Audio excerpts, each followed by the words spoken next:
જય વસાવડાના તમામ વિડીયોનો એક જ ઓફિશિયલ ખજાનો એટલે પ્લેનેટ જેવી યુટ્યુબ ચેનલનો જલસો. તો જલ્દી લાઈક કરો, સબસ્ક્રાઇબ કરો અને બેલ આઇકન પ્રેસ કરી ઓલ સિલેક્ટ કરો, જેથી તમે જોઈ શકો અમારા વિડીયો સૌથી પહેલા.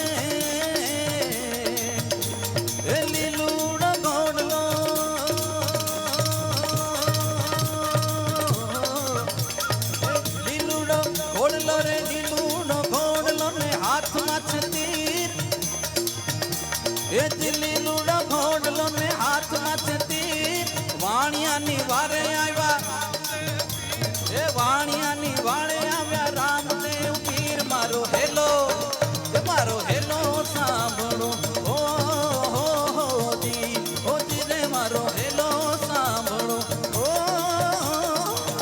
જી હે રણુજાના રાજા અજમાલજીના બેટા હુકમ કરો તો પીર જાત્રા થાય મારો હેલો સાંભળો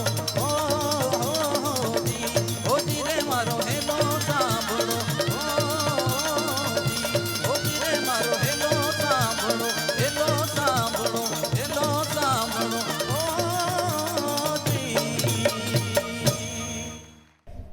નમસ્કાર, હું છું પ્રતીક ગાંધી અને કલ આજ ઓર કલ કાર્યક્રમમાં આપ સૌનું હાર્દિક સ્વાગત કરું છું. કલ આજ ઓર કલ કાર્યક્રમનો પહેલો ભાગ આપ સૌએ જોયો જ હશે, અને જો ન જોયો હોય, ફરી જોવો હોય કે મિત્રો સુધી પહોંચાડવો હોય તો યુટ્યુબ પર ઉપલબ્ધ છે. કલ આજ ઓર કલ ભાગ 1 ને તમે જેટલો પ્રેમ આપ્યો છે, જેવો પ્રતિસાદ આપ્યો છે, જેવી દાદ આપી છે, એનાથી પ્રેરાઈને અમે એની સિક્વલ બનાવી રહ્યા છીએ અને ભાગ 2, 3 અને 4 આપ સમક્ષ લાવી રહ્યા છીએ. કલ આજ ઓર કલ ભાગ 1 માં ગુજરાતના રાજકીય, સાહિત્યિક, સામાજિક, વ્યવસાયિક આ બધા વિવિધ ક્ષેત્રોના પાસાઓ વિશે ચર્ચાઓ થઈ. આ ચર્ચા કરી ગુજરાતની 3 પેઢી એવા માનીતા વક્તાઓ જેને આપ સૌ જાણો છો, જેને આપ સૌ માણવા તત્પર છો. એનાથી જ પ્રેરાઈ હવે અમે એનો બીજો ભાગ આપ સમક્ષ લાવી રહ્યા છીએ. આ ભાગ તમે સૌ માણો, જાણો, વાગોળો, વિચારો અને આવનારી પેઢી સુધી પહોંચાડો. અસ્તુ.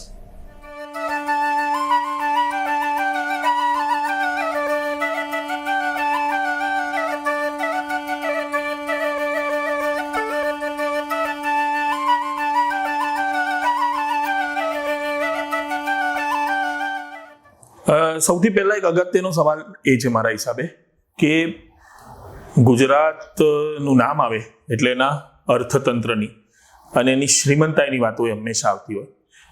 મારો પ્રશ્ન એ છે કે 6 દાયકા એટલે ગુજરાત બન્યું એ પછી આર્થિકની સાથે સાથે ગુજરાતનો સર્વાંગી દરેક દિશામાં જે વિકાસ થવો જોઈએ, સાચા અર્થનો જે વિકાસ થવો જોઈએ, એવો વિકાસ થયો છે કે નહીં?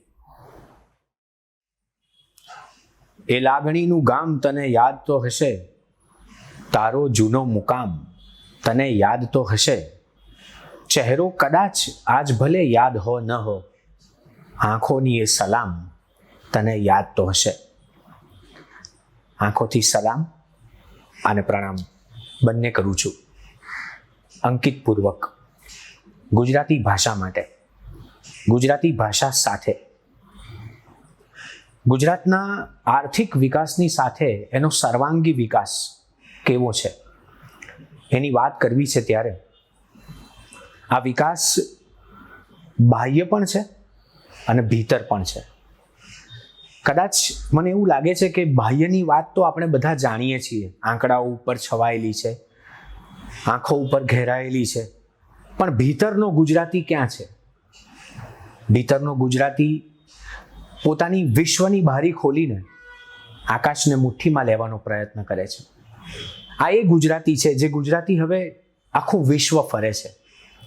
એના આંગળીના ટેરવે હવે બધું જ ઝળકે છે, છલકે છે, અને છતાં એ એનો પોતાનો રહી શકે છે.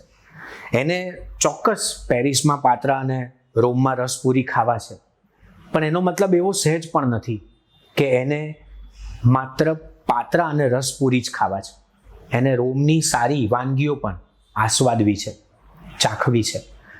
ગુજરાતનો સર્વાંગી વિકાસ થયો છે દરેક ક્ષેત્રમાં. એમ ભાવક પણ થોડોક અદ્ધર આવ્યો છે, સદ્ધર આવ્યો છે. એના આસનને એણે થોડુંક વધારે એક્સટેન્શન આપ્યું છે, એક્સપાન્ડ કર્યું છે, અને એ એની પોતાની મોજથી જીવે છે. એ હવે કોઈને બદલવાનો પ્રયત્ન નથી કરતો. એ જાતે પોતાના સમાધાનો શોધીને એની આવડતને આગળ વધારે છે. ગુજરાતી પાસે એક લાક્ષણિકતા એવી રહી કે એ જેવો છે એવો તો રહે જ છે, બધું જ કર્યા પછી. પણ તમે એને બદલવાનો પ્રયત્ન કરો ત્યારે એ તમને પણ વધારે પડતા ગુજરાતી બનાવી નાખે છે. આ ખાસિયત સાથે જ ગુજરાતનો સર્વાંગી વિકાસ સચવાયેલો છે. એકચ્યુઅલી મને એવું લાગે છે કે ખરા અર્થમાં આ સમાજને અલગ અલગ આનું જે ડેવલપમેન્ટ છે કે પ્રોગ્રેસ છે એને અલગ અલગ વિભાજનોમાં ન પાડી દેવા જોઈએ. કે જો આર્થિક વિકાસ થયો હોય તો એનો મતલબ એ નથી કે બીજી બાજુ કોઈ બીજા પાસા રહી ગયા હોય. માત્ર આર્થિક વિકાસથી પણ સમાજ આગળ નથી આવતું.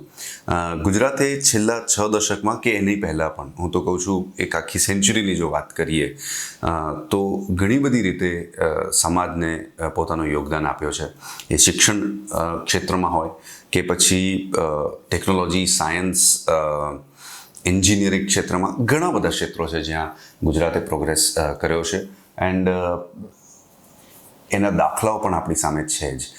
અમદાવાદ હોય કે ગુજરાત હોય, ગુજરાત આખામાં જે પ્રકારની શૈક્ષણિક સંસ્થાઓ છે કે જે પ્રકારનો વિકાસ અપાર્ટ ફ્રોમ ફાઇનાન્શિયલ ગ્રોથ છે એ વાતનો પ્રૂફ છે કે આપણે ફાઇનાન્શિયલ પ્રોસ્પેરિટીની સાથે સાથે સમાજમાં પ્રોસ્પેરિટી આવે એ બાબતની ચોક્કસ આપણે ધ્યાન રાખી જ છે.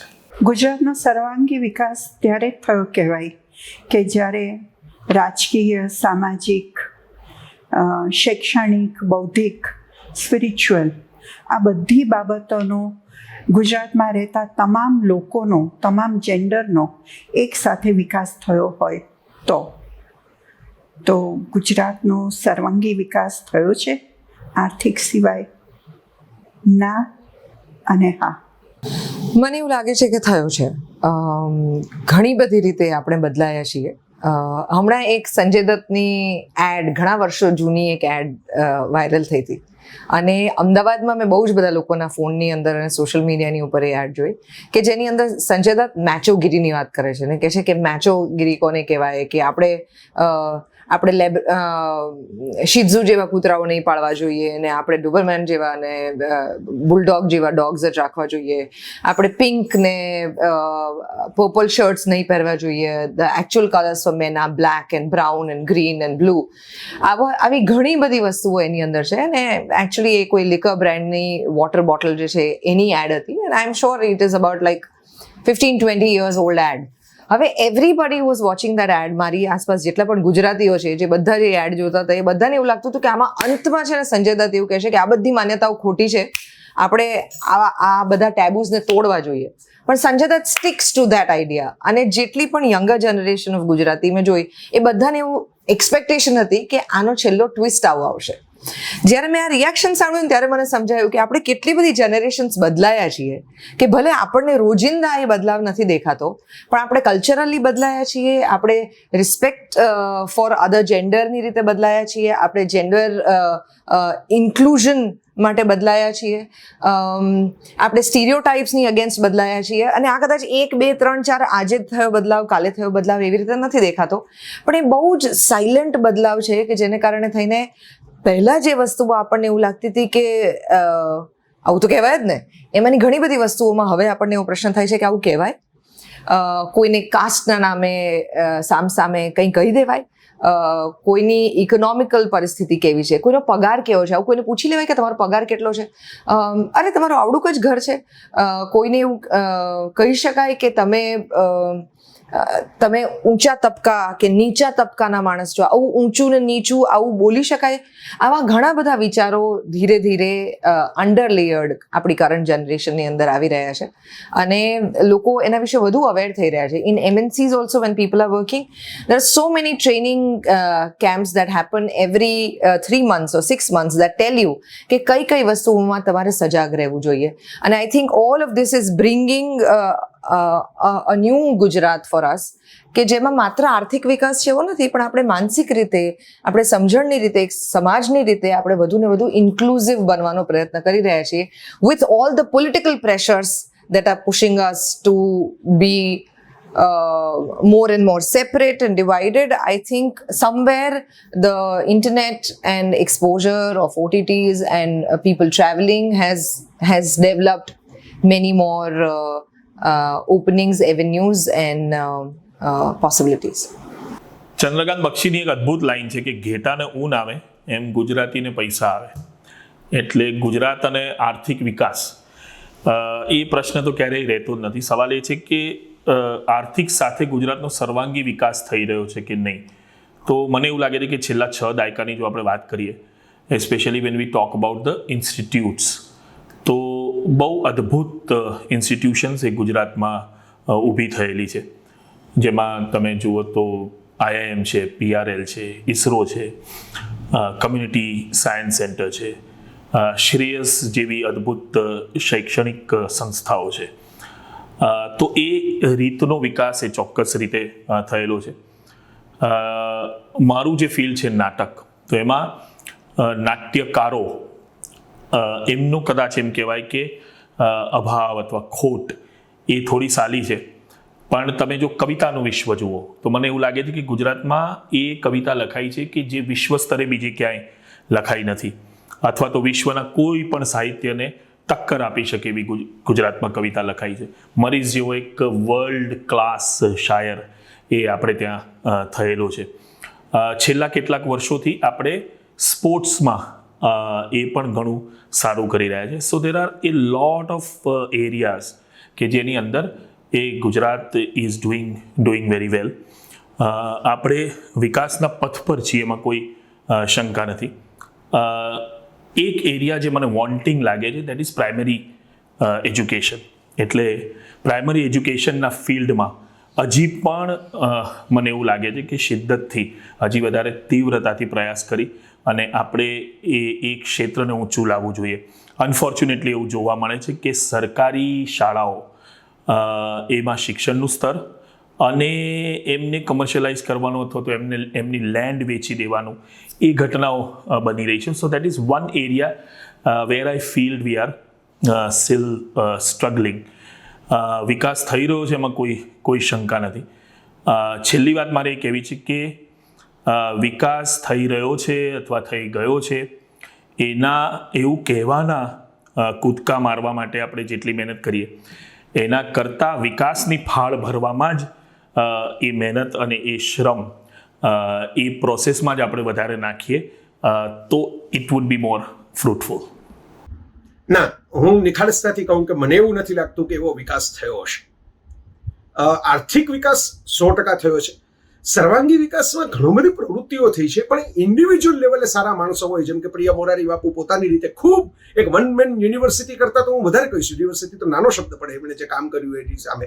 તો એવું જે વ્યક્તિગત લોકો જે કંઈક કરી શકે, એમણે જે કર્યું, એમણે જે યોગદાન આપ્યું અને એમને કારણે જે અમુક પ્રકારના એરિયા જે અંધારા ખૂણામાં અજવાળા થયા, એવું થયું એ સ્વીકાર્ય. પણ એનાથી બહાર વ્યક્તિગત પ્રયાસો સિવાય, વ્યક્તિગત પ્રયત્નો સિવાય, આઝાદી વખતે તમે વિચાર તો કરો કેવા કેવા કૃતિઓ મૂળશંકર મોહનલાલ ભટ્ટે છાત્રાલયના ગૃહપતિ તરીકે જુલે વર્ન વિક્ટર યુગોની ફ્રેન્ચ કૃતિઓ, નવી પેઢીનું ઘડતર થાય, સાહસની વાર્તાઓ, જીવરામ જોશી કે રમણલાલ સોની, તમે વિચાર કરો કેવા કેવા લોકોએ એમને એમ હતું કે નવી પેઢી જે આઝાદી પછીથી આવશે તો નવા શિખરો સર કરશે. એ સર્વાંગી વિકાસ આપણે નથી કર્યો. આપણે એડવેન્ચરમાં, સ્પોર્ટ્સમાં, એવી બધી બાબતોમાં, ઇકોનોમિક્સ સિવાયની જે અમુક બાબતો ઇનોવેશન કહેવાય, નવી નવી શોધખોળો, આપણે જૂની પરંપરાઓને એટલી જડતાથી દુનિયાના કોઈ પણ ખૂણે જઈએ, એનઆરઆઈ વાળા સવાલ મને પૂછાય ત્યારે પણ હું મારો જવાબ દેતો હોઉં છું કે ભાઈ આપણે થોડુંક આપણી સાંકળો જે જૂની છે પરંપરાની એ છોડીએ તો નવું એક્સેપ્ટ કરી શકીએ. જૂનું મકાન જે છે એ તમે તોડો નહીં ત્યાં લગી નવો મકાન રિનોવેશન વાળું કેવી રીતે તૈયાર થાય? પેલા પાયાથી તોડવું તો પડે ને જૂનું મકાન. હવે આપણે તોડવા તૈયાર નથી, આપણે જૂનું યથાતથ સાચવવું છે. ધાર્મિક કારણો એની માટે થોડાક વધારે જવાબદાર છે અને એને કારણે બીક પણ લાગે છે. ગુજરાત ઉપર જૈનિઝમનો પહેલેથી જ વનરાજ ચાવડાથી શરૂ કરી અને તમે કુમારપાળ સુધીના જુઓ તો પ્રભાવ રહ્યો અને એને કારણે અમુક પ્રકારના જે કલ્ચરલ બાબતો આપણે સ્વીકારી, જેમ કે શાકાહાર કે અમુક વસ્તુઓનો ત્યાગ, અને સ્વામિનારાયણ સંપ્રદાયનો પણ એટલો જ મોટો પ્રભાવ રહ્યો. એ પ્રભાવની નાત નથી અને એ કંઈક બધા ખોટા છે એવું હું નહીં કહું. અમુક એમના કાર્યો સામાજિક સુધારણાના, વ્યસન મુક્તિના બધું થયું જ છે, પણ એને કારણે એવું થયું કે કલ્ચરલી બીજા કલ્ચર સાથે કનેક્ટ થવાની વાત ભૂલાઈ ગઈ. એટલે તમે નવી વસ્તુ કે ભાઈ સ્વાદમાં જ વાત બની લો કે અમુક વસ્તુઓ પકડાઈ જાય કે ભાઈ ફૂડમાં આપણે નવું એક્સેપ્ટ ન કરીએ, અમુક પ્રકારની બહારની દુનિયા સાથે જવામાં આપણને નડે, આપણે આપણા નાસ્તાઓ થેપલાઓ લઈને ભાગવું પડે. હવે તમને એમ થશે કે સર્વાંગી વિકાસમાં ક્યાં આવે? હું એમ કહું છું કે તમારું મગજ જ્યાં લગી ખુલે નહીં અમુક બાબતો જોવા સ્વીકારવા માટે. હું એમ નથી કહેતો તમારી લાઈફ ચેન્જ કરી નાખો, તમારે ખાનપાનની આદતો ચેન્જ કરી નાખો, તમારા પહેરવેશ ચેન્જ કરી નાખો, પણ તમને હોવું તો જોઈએ ને કે ભાઈ મિનિસ્કર્ટ પહેરેલી કોઈ છોકરી છે એ પણ માતા બની શકે અને એ પણ એનું માતૃત્વ બિકીની પહેરેલી વ્યક્તિઓ પણ સરસ માં બની શકતી હોય. એવું નથી કે ભાઈ માત્ર સાડલો પહેરનારી બાજ હોય એ જ માતૃત્વની અમીરસ છલકાવી શકે. આ સ્ટિગ્મા, આ સ્ટીરિયોટાઇપ, આ બંધનો, આ મર્યાદાઓ આપણે જો બાઉન્ડ્રીની બહાર કૂદકો મારીને છોડીએ નહીં ત્યાં સુધી સર્વાંગી વિકાસ થાય નહીં. એ આપણને નડે છે.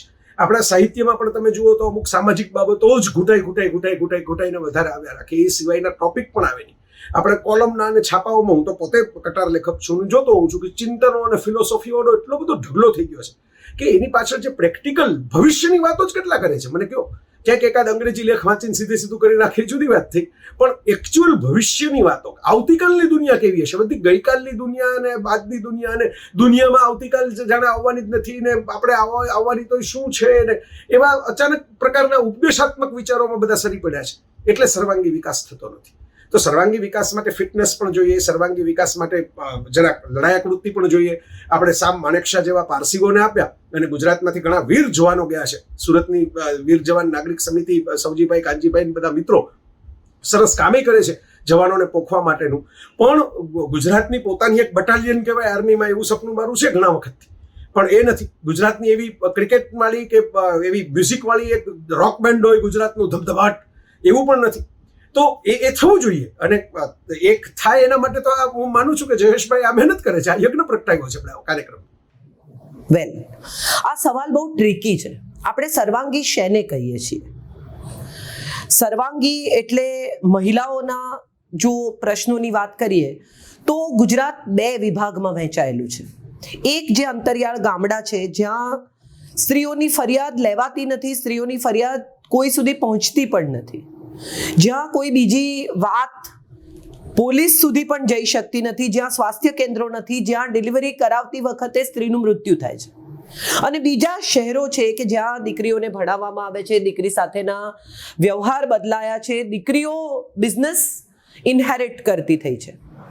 એટલે આ 2 સાવ જુદા ગુજરાત છે આપણી નજર સામે. જે લોકો શહેરોમાં વસે છે અથવા મુંબઈ વસે છે અથવા વિદેશ વસે છે, એમને આ નાના અંતરિયાળ ગામડાઓ વિશે ખબર નથી. જૂનાગઢની આજુબાજુ કે સુરેન્દ્રનગરની આજુબાજુ કે દક્ષિણ ગુજરાતના નાનકડા ગામડાઓની અંદર ઇવન સ્કૂલ્સ, સરકારી શાળાઓ પણ સમયસર ખુલતી નથી. કોરોનાની વાત નથી, એ સિવાય પણ. તો આ 2 જુદા પડી ગયેલા ગુજરાતમાં હા, શહેરોમાં ખૂબ વિકાસ થયો છે. શહેરો જુદી રીતે વિચારતા થયા છે, શહેરોની સ્ત્રીઓ જુદી રીતે કપડાં પહેરતી થઈ છે, એમને જુદા પ્રકારની સ્વતંત્રતા મળતી થઈ છે. પણ ગામડાઓ વધુ ને વધુ પછાત થતા જાય છે, અથવા બી ટાઉન શહેરો છે એમાં માનસિકતા વધુ ને વધુ પછાત થતી જાય છે. લોકો વધુ સંકુચિત થતા જાય છે, વધુ ધાર્મિક રીતે સંકુચિત થતા જાય છે, ધર્માંધતા વધતી જાય છે, અંધશ્રદ્ધા વધતી જાય છે. તમે જુઓ તો અખબારોમાં કેટલા બધા જાહેરાતો હવે આવતી થઈ છે કે વશીકરણ થઈ શકે, ભૂત ભુવા, નજર ઉતારી આપીએ. એટલે આવી જાહેર ખબર જો છાપી શકે તો મને લાગે છે સર્વાંગી વિકાસ તો ન જ કહી શકાય, એટલીસ્ટ મારી દ્રષ્ટિએ તો ન જ કહી શકાય. રોબર્ટ ગ્રેઝ નામના એક વિખ્યાત અંગ્રેજ લેખક હતા. એમને એક વખત કોઈકે પ્રશ્ન કર્યો કે કવિતા અને પૈસા એ 2 વચ્ચે સંબંધ શું? ત્યારે એમણે કહ્યું હતું કે there is no money in poetry, but there is no poetry in money either. કવિતામાં તો ભલે પૈસો નથી, પણ પૈસામાં તો કવિતા નથી જ. એવી જ રીતે રોબર્ટ કેનેડી, જે અમેરિકાના અટર્ની જનરલ હતા અને ભૂતપૂર્વ રાષ્ટ્રપતિ જ્હોન કેનેડીના નાના ભાઈ હતા, એમણે એક વખત પ્રવચન આપ્યું હતું કેન્સસ યુનિવર્સિટીમાં, જ્યાં એમણે કહ્યું કે ઘણા વખતથી આપણે આપણી પોતાની જે પર્સનલ એક્સલન્સની વાતો છે એ આપણે જતી કરીએ છીએ અને કમ્યુનિટી વેલ્યુઝ જે છે, જે ભેગા થયેલી બધી આખી સમાજની વેલ્યુ છે, એ ભૂલી જઈને ખાલી આપણે મટીરિયલ એક્યુમ્યુલેશન કર્યા કરીએ છીએ. અને પછી એમણે દાખલા આપ્યા કે ગ્રોસ ડોમેસ્ટિક પ્રોડક્ટ એ શું માપે છે. એ તો માપે છે એર પોલ્યુશન, એ માપે છે સિગારેટની જાહેરાતો, એ માપે છે કે આપણે જ્યારે તાળાઓ લઈએ અને જેલ પર લગાવીએ એ તાળાઓની કિંમત, અને જ્યારે આપણે ઝાડ કાપી નાખીએ અને એના ઘર બનાવીએ ત્યારે એની પણ એ લોકો કિંમત માપે છે. એ નેપામ બોમ્બ, એ વખતે વિયેટનામનું યુદ્ધ ચાલતું હતું, એ નેપામ બોમ્બને લીધે જેટલા મૃત્યુ થાય છે એ પણ માપે છે. અને આર્મર્ડ કાર, જે શસ્ત્રબદ્ધ જે ગાડીઓ હોય એની પણ એ કિંમત માપે છે. પણ શું નથી માપતી? ગ્રોસ ડોમેસ્ટિક પ્રોડક્ટ નથી માપતી બાળકોની નું શરીર અને સ્વાસ્થ્ય. એ લોકો કયા પ્રકારનું શિક્ષણ મેળવે છે, એ લોકો રમે છે કે નહીં, રમવાના મેદાનો કેટલા છે. It does not include the beauty of our poetry and the strength of our marriages. આપણી કવિતાઓની જે સુંદરતા છે એ માપી નથી શકતી. એ નથી માપી શકતી આપણી હિંમત, આપણું જ્ઞાન, આપણું વિઝડમ, આપણી બુદ્ધિ અને શાલીનતા, અને આપણે જે શીખ્યા છીએ તે કેળવણીને શિક્ષણ. And it can tail us everything about America accept why we are proud that we are American. એટલે એક પ્રકારનો આંકડો આપણને કહે છે કે અમેરિકાની કિંમત આટલી, પણ એનું મૂલ્ય શું એ નથી કહી શકતી. એટલે ગુજરાતના વિકાસની આપણે વાત કરીએ ને ત્યારે એના જેવું જ છે. આપણે, મારો ભાઈ છે પ્રણવ, એ નાટકો કરે છે ગુજરાતીમાં, અને એણે એક નાટક કર્યું હતું કે વાત લાગી થોડી પણ જામી ગઈ જોડી. એમાં એક પોલીસ આવે છે અને એક ઘરમાં પહોંચી જાય છે અને કહે છે કે વિકાસ ક્યાં છે? એટલે કોમેડિયન કહે છે એ તો ગુજરાતમાં છે. જ્યારે ગુજરાતમાં છેલ્લી ચૂંટણી થઈ હતી ત્યારે એક વિડીયો ખૂબ પ્રચલિત થયો હતો કે વિકાસ ગાંડો થઈ ગયો છે. આજે આપણને કદાચ એવું જ લાગે કે વિકાસને મેળવવાની લાયમાં આપણે અનુકંપા ભૂલી રહ્યા છીએ. જો આપણે ગુજરાતની મેલ ન્યુટ્રિશનની સ્ટેટિસ્ટિક જોઈએ, જે હ્યુમન ડેવલપમેન્ટ ઇન્ડિકેટર જોઈએ, તો આપણને ખરેખર સંકોચ થાય કે વિકાસશીલ થયો છે કે નહીં ગુજરાત, એક પ્રદેશ. ગુજરાતનું સ્થાન ભારતમાં 21મું છે, પહેલું નથી હ્યુમન ડેવલપમેન્ટ ઇન્ડિકેશન પ્રમાણે. એની સરખામણી કોઈ પણ દેશ જોડે કરવી હોય તો અમેરિકા કે ન્યુઝીલેન્ડ, નોર્વે જોડે નથી થતી, પણ એલ સાલ્વાડોર જોડે થાય છે. કેરળ તો બધાથી સૌથી આગળ છે જ, પણ જો આપણે કેન્દ્ર શાસિત પ્રદેશો બધા બહાર કાઢીએ તો ગોવા, હિમાચલ પ્રદેશ, તામિલનાડુ, પંજાબ, હરિયાણા, મહારાષ્ટ્ર, કાશ્મીર, ઉત્તરાખંડ, કર્ણાટક, આ બધા રાજ્યો ગુજરાતથી આગળ છે. એટલે કઈ હિસાબની ગુજરાતને વિકસિત ગણવું એક ઘણો જટિલ પ્રશ્ન બની જાય છે. લિટરસી એ આપણે જોઈએ તો એમાં પણ ગુજરાતનું સ્થાન 16મું છે, અને સ્ત્રીઓની લિટરસી જોઈએ તો 21મું છે. હા, 17% લોકો પોવર્ટી લાઈન, એટલે ગરીબીની રેખાની નીચે છે. પણ હું સુરેન્દ્રનગરમાં ગયો છું વિચરતા સમુદાય સમર્થન મંચ સાથે મિત્તલબેન પટેલની જોડે, અને ત્યાં મેં જેવી કારની ગરીબી જોઈ છે, શરમ આવી જાય. એટલે ગુજરાતને આજે એને પોતાના વિશે સ્વાભિમાન લેવા માટે ઘણી વસ્તુઓ છે જ, પણ ઘણી વસ્તુ શરમજનક પણ છે. એટલે સ્ટેજ સક્સેસફુલ થયો છે, પણ એ જ્યારે થયો છે એ ઇન્સ્પાઇટ ઓફ ધ ગવર્મેન્ટ હોવા છતાં થયો છે, ગવર્મેન્ટને કારણે નથી થયો. કારણ કે જે આપણે જે ફંડામેન્ટલ્સ કહીએ, જે વસ્તુઓની જરૂર પડે ઇન્વેસ્ટમેન્ટ માટે, ઇન્ડસ્ટ્રીયલ પીસ એટલે ઔદ્યોગિક શાંતિ, કે એકદમ સરસ ઇન્ફ્રાસ્ટ્રક્ચર, કે બીજી બધી ઇન્ડસ્ટ્રીઓ થાય, નાની નાની ઇન્ડસ્ટ્રીઓ થાય, એ તો વર્ષોથી થતું આવે છે, 1960થી થતું આવે છે. નર્મદાના બંધ બંધાયા એ તો એની વાત તો 1948થી ચાલુ થઈ હતી ને બંધ બાંધવાનું શરૂઆત 1980માં થઈ હતી. કારીગરો સુરતમાં અને પાલનપુરમાં હીરા ઘસતા હતા, તે પણ વર્ષોથી 1960ની આસપાસથી. પેટ્રોકેમિકલના આપણે પ્લાન્ટ જોઈએ, રિફાઇનરી, તો ભરૂચમાં રિફાઇનરી હતી, એ બધું તો પણ વર્ષો પહેલાંથી થયું હતું. વડોદરામાં પણ ગાડીઓ બનતી હતી. દૂધ તો આણંદમાં તો 1950ની સાલમાંથી આવવા માંડ્યું હતું, અને યાનની જે બનાવવાની હોય હઝીરામાં એ પણ થતી હતી તે 1980ની આસપાસથી. અને એ રિફાઇનરી જે જામનગરમાં શરૂ થઈ એની પણ બધા પ્લાન થયા 1990 પછી થયા. એટલે આ બધો વિકાસ કે છેલ્લા 2 દાયકાની વસ્તુ નથી, એ તો હંમેશા થતો આવ્યો છે. હું મુંબઈમાં ઉછર્યો હતો, અને અમે મુંબઈથી ગાડીમાં જઈએ અમદાવાદ તરફ, તો ક્યારે મહારાષ્ટ્ર પત્યું અને ક્યારે ગુજરાત શરૂ થયું એમને 1965ની 66ની સાલમાં ખબર પડી. અમે આંખે પાટા બાંધી દીધા તોય ખબર પડે. એટલે વિકાસશીલ પ્રદેશ તો હતો જ ગુજરાત, ખંતીલા લોકો હતા જ, અને એ લોકો પોતાના રાજ્યમાં વિકસિત ન થઈ શક્યા એટલે એ લોકો બધે દુનિયામાં બધે ગયા. એટલે વિકાસ અને ગુજરાત એક છેલ્લા 2 દાયકાની વાત નથી, અને જે વિકાસ થયો છે એમાં ઘણું જ કામ બાકી છે. મિત્રો, છેલ્લા 6 દશકમાં ગુજરાતનો વિકાસ, આર્થિક વિકાસ તો ઉડીને આંખે વળગે એવો છે, પણ બાકીના ક્ષેત્રોમાં પણ, એટલે આપણે સર્વાંગી એવો શબ્દ પ્રયોગ કર્યો. જોવો હોય તો જોઈ જ શકાય એવું છે વિકાસ, સિવાય તમારો દ્રષ્ટિકોણ કોઈ વિશિષ્ટ હોય તો. કારણ કે એક એકાંગી અવલોકન છે ને, એ કરવાની જો મનને ટેવ પડી ગઈ હોય, અથવા કોઈ પૂર્વગ્રહયુક્ત દ્રષ્ટિકોણ હોય, તો આખું ચિત્ર સ્પષ્ટ નહીં થાય. પેલા એ હાથી એકનો એક જ હતો, પણ પેલા 4 જણા જેમની દ્રષ્ટિની મર્યાદાઓ હતી, એમને એ જ્યાંથી હાથીને સ્પર્શતા હતા એવો એમને હાથી લાગતો હતો. હું હળવાશથી કહું તો અમદાવાદમાં દાખલા તરીકે સાબરમતી નદીના આ છેડે હું છું કે નદીની પેલી બાજુ હું છું, એના આધારે મને જુદું જુદું અમદાવાદ દેખાશે. એટલે વિકાસ નથી થયો એમાં પડવાને બદલે એક ગુજરાતી તરીકે હું આજે જ્યારે જ્યાં પણ ગુજરાતમાં ફરું છું ત્યારે હું અનુભવી શકું છું કે 4 દાયકા પહેલાં જ્યાં જેમ હું જતો હતો ત્યાં આજે માર્ગથી માંડીને મંઝિલ સુધી ઘણા નોંધપાત્ર ફેરફારો છે જ છે. એટલે થોડુંક ઉદાર થઈને એ રીતે પણ જોવું જોઈએ. અલબત્ત વિકાસશીલ છે એટલે બધું થઈ જ ગયું છે એવો દાવો તો હું પણ નહીં કરું. વિકાસ શબ્દ બહુ મહત્વનો છે, નીચે અંડરલાઈન કરવા જેવો છે. આપણે વિકાસ કોને ગણીએ છીએ?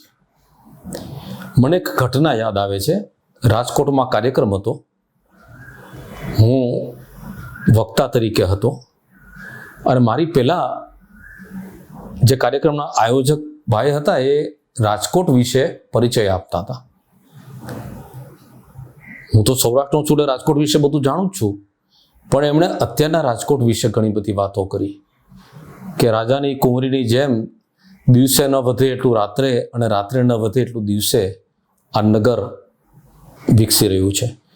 અને આ વાત લગભગ ગુજરાતના તમામ શહેરોને લાગુ પડે છે, એમાં રાજકોટ તો એક નિમિત્ત છે.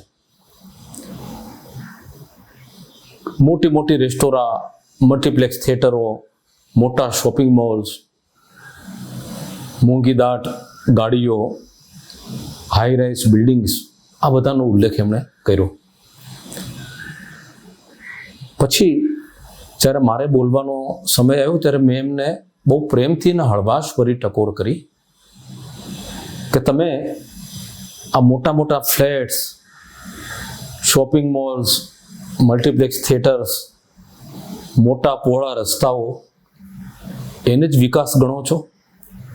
તો મને ખાલી એટલું કહો કે છેલ્લા 70-80 વર્ષમાં આ શહેર બીજા ઘાયલને કેમ જન્મ આપી શક્યું નથી? વિકાસ થવો જોઈએ તો તમામ ક્ષેત્રોમાં થવો જોઈએ. ગઝલના ક્ષેત્રમાં પણ થવો જોઈએ, સાહિત્યના અન્ય ક્ષેત્રોમાં પણ થવો જોઈએ.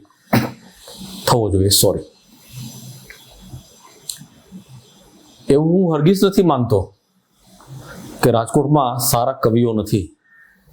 એકથી ચડિયાતા ગઝલકારો અત્યારે શબ્દનું શિલ્પ કરી રહ્યા છે, પણ ઘાયલ સાહેબના જેવો મિજાજ ધરાવનારા શાયરો ક્યાં છે?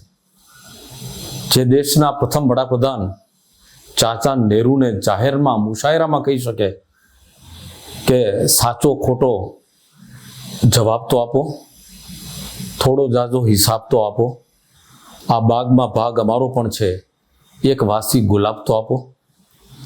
તો મિત્રો, આ નૈતિક હિંમતની વાત છે, આ ખુદદારીની વાત છે, આ ખુમારીની વાત છે. અને આ વાત બીજા ક્ષેત્રોને પણ લાગુ પડે છે. આપણે વાત કરીએ ને આર્થિક વિકાસ સિવાયના બીજા વિકાસની, ફિલ્મોની વાત જુઓ.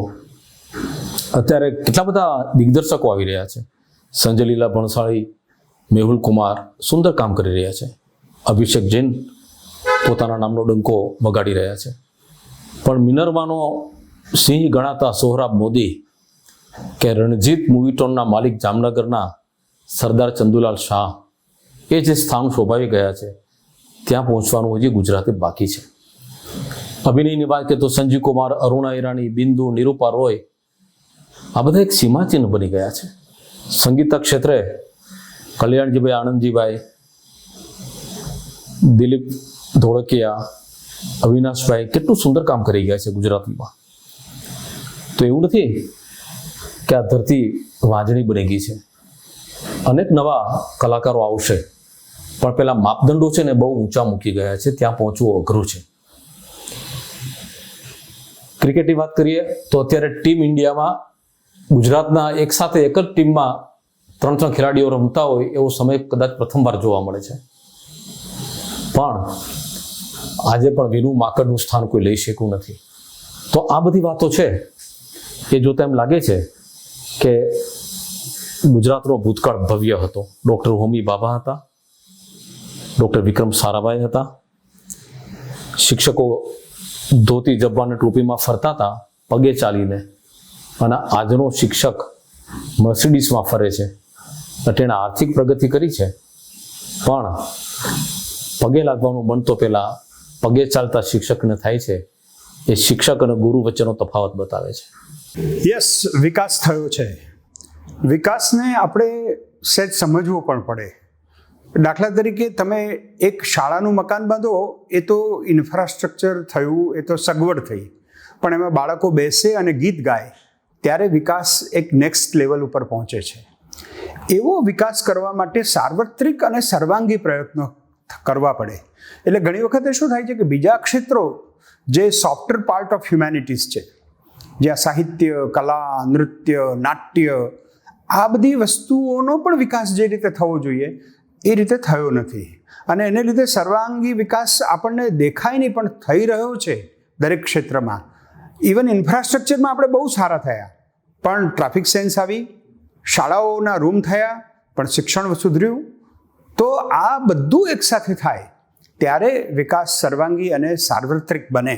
અને એ માટે જેમ સરકાર પ્રયત્નશીલ હોય એવી જ રીતે સમાજે પણ બહુ સક્રિયતા દાખવવી પડે. સામાજિક સંસ્થાઓએ આગળ આવવું પડે, સામાજિક સંસ્થાઓએ મહેનત કરવી પડે.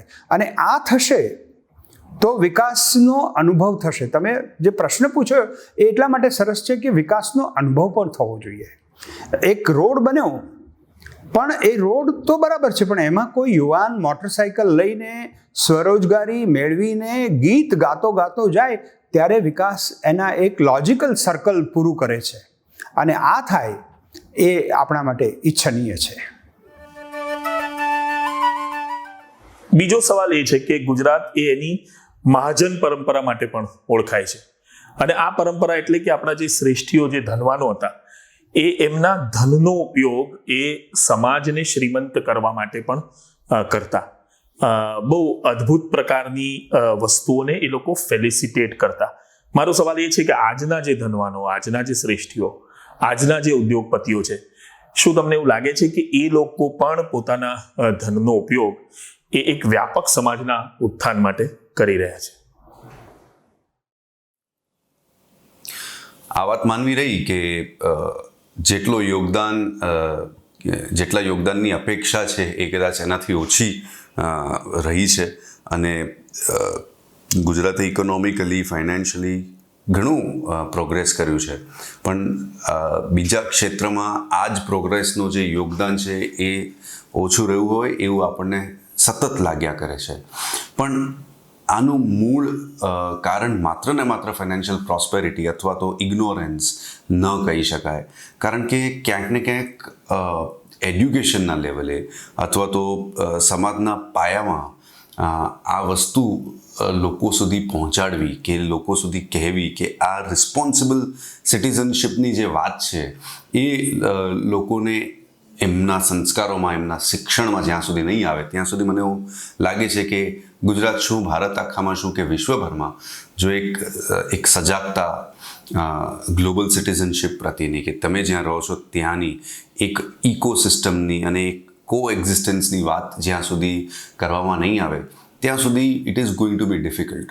પણ ગુજરાતે આર્થિક વિકાસ કર્યો, એની સાથે સાથે ઘણા બધા સમાજના એવા પાસાઓ છે જેમને એમને આવરી લીધા છે અને એને આગળ લાવવાનું કાર્ય પણ હાથ ધર્યું છે. હું એક ગુજરાતી નથી એટલે હું એક ઓબ્જેક્ટિવ વ્યૂ સાથે ગુજરાતને જોવાનો લાભ પણ લેતો હોઉં છું. જ્યારે હું બીજા સમાજને કે બીજા રાજ્યોને જોઉં છું અને સામે ગુજરાતને જોઉં છું તો ભાષા, શિક્ષણ, સંસ્કૃતિ આ બધી પ્રત્યેનું વલણ છે, પણ ક્યાં જવું, શું રિસોર્સિસ છે એની લોકોને એના વિશે લોકોને ધ્યાન નથી. ધારો કે ગુજરાતી લોકોને ગુજરાતીમાં વાત કરવી છે, ગુજરાતી લોકોએ ગુજરાતીમાં ચોપડી વાંચવી છે, પણ આ બુક્સ સાથેના ઇન્ફ્રાસ્ટ્રક્ચર ક્યાં છે એમના વિશે કદાચ એમને સજાગતા નથી. તો આઈ બિલીવ કે સંસ્કૃતિ, કલા કે ભાષા કે આપણું સાહિત્ય ગુજરાતીઓ માણવા માંગે છે, પણ કદાચ there has to be a bridge between the resources and the seekers, જેની કદાચ અછત છે. સમય બદલાયો છે. ગાંધીજીના વખતમાં આપણે જાણીએ છીએ કે શ્રેષ્ઠીઓએ ગાંધીજીની ચળવળ માટે પણ પૈસા આપેલા, પણ આજે બધા પોતાનું કરી લેવા માટે મથી રહ્યા છે અને પોતાની વાતને એસ્ટાબ્લિશ કરવા માટે જે થાય એ કરી રહ્યા છે. આમાં બીજાનો વિચાર ક્યાંથી આવે? એટલે અને એમાંય ગુજરાતી ભાષા કે ગુજરાતી સંસ્કૃતિ ધંધા કરનારા માટે એ લાસ્ટ પ્રેફરન્સ છે. શ્રેષ્ઠીઓ, મહાજનો સાતત્યપૂર્ણ રીતે યોગદાન આપે છે. મારો એવો અનુભવ છે કે કોઈ પણ સારું કામ પૈસાને કારણે અટક્યું નથી. જો તમારી ધગશ પ્રામાણિક હશે, તમારા કામમાં સચ્ચાઈ અને નિસ્બત હશે, તો એ કામ ચોક્કસ આગળ વધવાનું છે. જો સરસ્વતીના આશીર્વાદ બરાબર મળ્યા હશે તો લક્ષ્મીજી આપોઆપ જ એમની જોડે આવવાના. ગુજરાતના ગુજરાતી સાહિત્યના વિકાસ માટે પુષ્કળ એવા આદરણીય લોકોએ કામ કર્યું છે. મુકેશ અંબાણી હોય, નીતાબેન અંબાણી હોય કે પરિમલ નથવાણી હોય, કેટલા બધા પ્રોગ્રામો એમણે કર્યા છે. કેટલા બધા એવા મિત્રો છે કે જે નાની નાની રકમો સાથે આપણા સુધી પહોંચે છે અને આપણા કામને વધારે ઉજળું કરી આપે છે. ગુજરાતીઓને પાક્કી ખબર છે કે જેમાંથી કશું મળવાનું નથી, ત્યાંથી જે મળે છે ને એ વધારે અગત્યનું છે. એને તમે સ્નેહ કહો કે સંસ્કાર કહો, એમને એમની મૂડી ક્યાં રોકવી એની પાક્કી ખબર છે. કદાચ આવી ઉજળી પરંપરાને કારણે જ ગુજરાત આજે આટલું સદ્ધર બન્યું છે, સાહિત્ય આજે આટલું સદ્ધર છે. એ છે એને કારણે તો આપણો કવિ, આપણો સર્જક વધારે ઉત્તિષ્ઠ થયો છે. ભાવક જે એણે સાંભળવું જોઈએ એવી ચીજ અધિકારપૂર્વક કલાકાર મંચ પરથી પ્રસ્તુતિ કરી શકે, એના માટે મહાજનોનું, શ્રેષ્ઠીઓનું યોગદાન પૂરેપૂરું રહ્યું છે. સવાલ બીજો એ છે કે શ્રેષ્ઠીઓ કેમ ગુજરાતી ભાષા માટે યોગદાન આપતા નથી? ભાષા છે ને, મારે હિસાબે એ માણસે બનાવેલી વસ્તુ છે અને માણસે બનાવેલી કોઈ પણ વસ્તુની એક આવરદા હોય છે, એક આયુષ્ય હોય છે, એક એક્સપાયરી ડેટ હોય છે. ગુજરાતી હોય, મરાઠી હોય, બંગાળી હોય, બીજી તમિલ, તેલુગુ ભાષાઓ હોય, એ બધી ભાષાઓની નવી પેઢી એક નવી સમસ્યાને ફેસ કરી રહી છે અને એ આ છે કે નવી પેઢી ગ્લોબલ છે, અંગ્રેજી માધ્યમમાં ભણે છે, એમને પોતાની ભાષા વિશે ખાસ રસ પણ નથી અને કદાચ ગૌરવ પણ નથી. ગુજરાતી ભોજન, ગુજરાતી ગરબા, ગુજરાતી ડાયરા, ગુજરાતી લોકકલા લોકો સુધી પહોંચી છે, પણ હવે ભાષા, જેને આપણે સાચા અર્થમાં સાહિત્ય કહીએ છીએ, એ વચ્ચેની પેઢી પોતાના નવી પેઢી સુધી આપવાનું ભૂલી ગઈ છે. એટલે મેઘાણી કે ઉમાશંકર જોશી કે સુરેશ દલાલ કે સુરેશ જોશી નવી પેઢી સુધી ટ્રાન્સફર થઈ શક્યા નથી, કારણ કે વચ્ચેની પેઢી પૈસા કમાવામાં પડી ગઈ. દાદા દાદી પાસે આ ખજાનો છે, પણ દાદા દાદી આ ખજાનો પોતાની થર્ડ જનરેશન સુધી ટ્રાન્સફર કરી શક્યા નથી, કારણ કે બાળકો અંગ્રેજી માધ્યમમાં ભણ્યા. કેટલા બધા પુસ્તકો અંગ્રેજીમાં ટ્રાન્સલેટેડ નથી, તો અંગ્રેજી વાંચનારા લોકો સુધી આ પુસ્તકો પહોંચી શકતા નથી. પણ આ બધું કરવા માટે જે શ્રેષ્ઠીઓ પાસે આપણી અપેક્ષા છે, એ શ્રેષ્ઠીઓ પાસે કરવાનું બીજું ઘણું કામ છે. એમને પોતાને એવું લાગે છે કે પૈસા કમાવા, ઇન્ટરનેશનલ બિઝનેસ વધારવો, બીજું બધું કરવું એ કદાચ વધુ જરૂરી છે ભાષા માટે કામ કરવા કરતાં. સો in this case what happens is કે આ જે શ્રેષ્ઠીઓ જેને આપણે ગણીએ છીએ, એટલે સારાભાઈ કે મંગળદાસે જે કંઈ કર્યું, આ શ્રેષ્ઠીઓ અને મહાજનો નથી કરતા એવી જે આપણી ફરિયાદ છે, વેલ એ ફરિયાદ સાચી છે, પણ અગત્યનું એ છે કે ભાષા માટેનો ભાવ જ જતો રહ્યો છે. મારી ભાષા, મારું ગુજરાત, મારી ફિલિંગ, એમાંથી આપણે નીકળી ગયા છે. અને બહુ અંગત રીતે પૂછો ને તો મને એવું લાગે છે કે એ સારું છે. ધર્મની જેમ ક્યારેક ભાષા પણ જનૂન બની જાત, ધર્મની જેમ ક્યારેક ભાષા પણ સમસ્યા બની જાત, ધર્મની જેમ કોઈ એવો દિવસ આવત કે જે દિવસે આપણે ભાષા માટે ઝઘડતા થઈ જાત. સો મને લાગે છે કે ઝઘડવા કરતા જેટલું ગુજરાતી જ્યાં સુધી પહોંચે છે ત્યાં સુધી એને જીવવા દો, એને મજા માણવા દો, અને પછી એ ગુજરાતી નહીં રહે એવો અફસોસ કરવાને બદલે, કારણ કે આપણે જ નહીં રહીએ. એટલે હવે જે પેઢી આવશે એ ગુજરાતી નહીં વાંચે અથવા ગુજરાતી કેરી નહીં થાય તો જગતમાં કશુંય કેરી નથી થવાનું. હું જ નથી જીવવાની, તમે જ નથી જીવવાનું. તો મને લાગે છે એ વિશે ઝાઝી ચિંતા કરવાને બદલે આપણી પાસે જે છે એની મજા માણીએ. જે લોકો વાંચી શકે છે એ ચોક્કસ વાંચે, જે લોકો સાંભળી શકે છે એ લોકો ચોક્કસ સાંભળે, પણ ગ્રેજ્યુઅલી મને લાગે છે કે ભૂલી જાય આ જનૂનને, આ લડાઈને. મારું ગુજરાતી, મારું મરાઠી, મારું બંગાળી કરવા કરતાં મારો ભારત, મારી ભાષા કરતાં મારો દેશ વિશે આપણે વિચારતા થઈએ તો મને લાગે છે વધારે સારું. હા, એ વાત તો સાચી જ છે. આ વસ્તુ ઉપર હું ઘણી વખત લખી ચૂક્યો છું, બોલી ચૂક્યો છું. ગુજરાતી ભાષા છે ને એના માટે સાદી સીધી એક વાત કરું. અત્યારે ગુજરાતીમાં જોડણીની જે અરાજકતા છે, શબ્દોના અર્થ લોકોને ખબર નથી પડતા, એના માટે કેટલાક ઓનલાઈન કોર્સ, જૂના જે કોર્સ હતા એને ડિજિટલ કરીને મૂકી દીધા છે. ગુજરાતી લેક્સિકોન પણ છે, ભગવદ્ ગો મંડળ પણ છે, પણ એકચ્યુઅલ કોઈ એપ બનાવવા માટે કેમ રેડી નથી? એવી કોઈ ડાઉનલોડેબલ એપ કેમ નથી કે જે વોઇસ ટુ ટેક્સ્ટ ગુજરાતીમાં અફલાતુન રીતે, ગૂગલ વાળા કરે છે પણ એ અફલાતુન નથી થતું, તો અફલાતુન રીતે થાય. આટલા બધા ગુજરાતીમાં ટેકનોક્રેટ લોકો બહાર પણ આટા મારે છે પણ નથી કરી શકતા. આઈટીની રેસ પણ આપણે ચૂકી ગયા, નહીંતર ભાષામાં કદાચ એનો ફાયદો થાય. એક રતિલાલ ચંદેરિયાએ પૈસા ખર્ચી અને યુનિકોડ છે બધી કંપનીઓ પાસે એક્સેપ્ટ કરાવ્યા, તો કેટલો ફાયદો થાય છે આજે ગુજરાતીમાં કોમ્યુનિકેટ કરવામાં, ફેસબુક, વોટ્સઅપ, ઇન્સ્ટાગ્રામ, ટ્વિટર, બધી જગ્યાએ. તો એવું એક ચંદેરિયા સાહેબ તો જતા રહ્યા. બીજા આપણા શ્રેષ્ઠીઓ છે, દુનિયા હલાવી દેવા છે, એશિયાના નંબર 1, નંબર 2, નંબર 3 એવી જગ્યાએ પહોંચી જાય એ પ્રકારના છે. ગુજરાતના નહીં, ભારતના ટોપ 10 પસંદ કરો તો એમાંથી અડધો અડધ તો ગુજરાતી જ શીખ્યાઓ હશે, પણ એમને રસ છે, ફિલાન્થ્રોપી કરે છે, ચેરિટી કરે છે, પણ ભાષામાં કોઈ પીડીલાઇટ વાળા બળવંતભાઈ અથવા તો કોઈ કાંતિસેન શ્રોફ એક્સેલ વાળા એવા બે ચાર અપવાદોને બાદ કરો, અને એનઆરઆઈ બે ચાર આપણા મિત્રો છે એ પ્રકારના દેવેન્દ્ર પીર જેવા ને એવા લોકોને, નવીનચંદ્ર મહેતા, એવા 5-7 લોકોને બાદ કરો તો બાકીના લોકોને બહુ રસ નથી પડતો. એ સખેદ મારે સ્વીકારવું જોઈએ અને પડવો જોઈએ રસ. ગુજરાતી ભાષાની આપણે ચિંતા બહુ કરીએ છીએ, પણ ગુજરાતી ભાષાની ઉત્તમ સ્કૂલો બનાવવાની જવાબદારી કોની? એના માટે પૈસા કોણ આપશે? એના કેમ્પસ સરસ હાઈ ક્લાસ ડેવલપ થાય એવું કોણ કરશે? એને સરસ મજાનું વાતાવરણ બને અને અપ ટુ ડેટ, અંગ્રેજી શબ્દ જ વાપરું છું, એ પ્રકારની નવી જનરેશનને આકર્ષણ ઊભું થાય એમાં જવાનું. એનું ફાઇનાન્સ કરવા વાળું કોઈક જોશે ને. હિન્દી ફિલ્મોમાં ગુજરાતીઓ ફાઇનાન્સ કરે છે. ગોલ્ડમેન જેવી સાઉથ ઇન્ડિયાની ફિલ્મો ડબ કરવાની આખી ઇન્ડસ્ટ્રી આપણા ગુજરાતી મિત્રો ચલાવે છે. પણ આપણે આપણા કલ્ચર માટે, આપણી ભાષા માટે બજેટ પણ રિલીઝ નથી થતું, એવું ફાઉન્ડેશન પણ નથી બનતું. આવી મેં કહ્યું એમ એપ નથી બનતી કે જે ગુજરાતી વ્યાકરણના કરેક્શન કરે, ગુજરાતી જોડણીના કરેક્શન કરે. એના માટે કોઈ ઇનિશિયેટિવ લે અને કોઈ સરસ મજાની રીતે બધાને ભેગા કરે. જે કરે થોડું ઘણું પોતાના નામ પૂરતું, બેનર પૂરતું, સ્પોન્સરશિપ પૂરતું કરી દે, પણ એક લાંબી ચેઇન ચાલે. ગુજરાત લિટરેચર ફેસ્ટિવલ GLFની એક્ટિવિટીમાં હું જોડાયેલો રહ્યો છું. એમને સૌથી મોટો પ્રશ્ન છે સ્પોન્સરશિપ મેળવવાનો થતો. એ તો લાઈવ એક્ટિવિટી હતી જેમાં વિદ્યાર્થીઓના, યુવાનોના ટોળા ભેગા થતા હતા, છતાં પણ શ્યામભાઈને, મારા બધા મિત્રોને પ્રશ્ન નડ્યો છે. તો આ વસ્તુ ચિંતિત કરે એવી છે અને નથી થતું. એનું કારણ મેં જોયું એમ કે ભાઈ વેપારી પ્રજા છે એ હિસાબના નફા નુકસાનના એંગલથી ભાષાને જોવે, પ્રીતના, પ્રેમના એંગલથી ન જોવે, એ મુખ્ય કારણ મને લાગે છે. આ વાત સાચી છે, તમારું અવલોકન ખૂબ સાચું છે, પણ આના કારણમાં કદાચ આપણે એ સમયમાં પાછા જવું પડશે.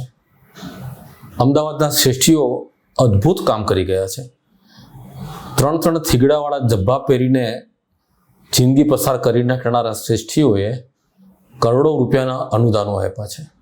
માત્ર સરકાર જ કરી શકે એવા કામો કર્યા છે. મોટી મોટી હોસ્પિટલો, LD arts college, LD engineering college, HL college of commerce, NHL medical college, LG hospital, આ બધું અમદાવાદના શ્રેષ્ઠીઓના દાનમાંથી થયું છે. એક સરસ ઘટના યાદ કરાવું. એક મોટા મિલ માલિક, કરોડપતિ શ્રેષ્ઠી સરદાર પટેલ સાહેબને મળવા માટે ગયા. બપોરનો સમય હતો. સરદાર પટેલ વિશ્રામ કરતા હતા. એમને ખલેલ ન પડે એટલા માટે એમના દ્વાર પર એક 14 વર્ષનો છોકરો, જેનું નામ કેલુભાઈ નાયક, હું એમને રૂબરૂ મળેલો છું, એમણે મને આ વાત આપી. એમણે પેલા મિલ માલિકને રોક્યા કે હું તમને અંદર નહીં જવા દઉં. મિલ માલિકને ખરાબ લાગ્યું, અપમાન લાગ્યું. પછી પાછળથી એમણે સરદાર પટેલને ફરિયાદ પણ કરી કે આ છોકરાને મેં મારું નામ આપ્યું તો એણે જવાબ આપ્યો કે હું તમને ઓળખતો નથી. એટલે સરદાર સાહેબે સરસ ટકોર કરી, અર્થસભર ટકોર, કે તમે એવું શું કર્યું છે કે આ છોકરો, આમ આદમી તમને ઓળખે. આ તીર બરાબર નિશાના ઉપર લાગી ગયું. એ શેઠનું નામ હતું શેઠ શ્રી હરગોવિંદ લક્ષ્મીચંદ, જેના નામ ઉપર અત્યારે NHL મ્યુનિસિપલ મેડિકલ કોલેજ ઊભી છે.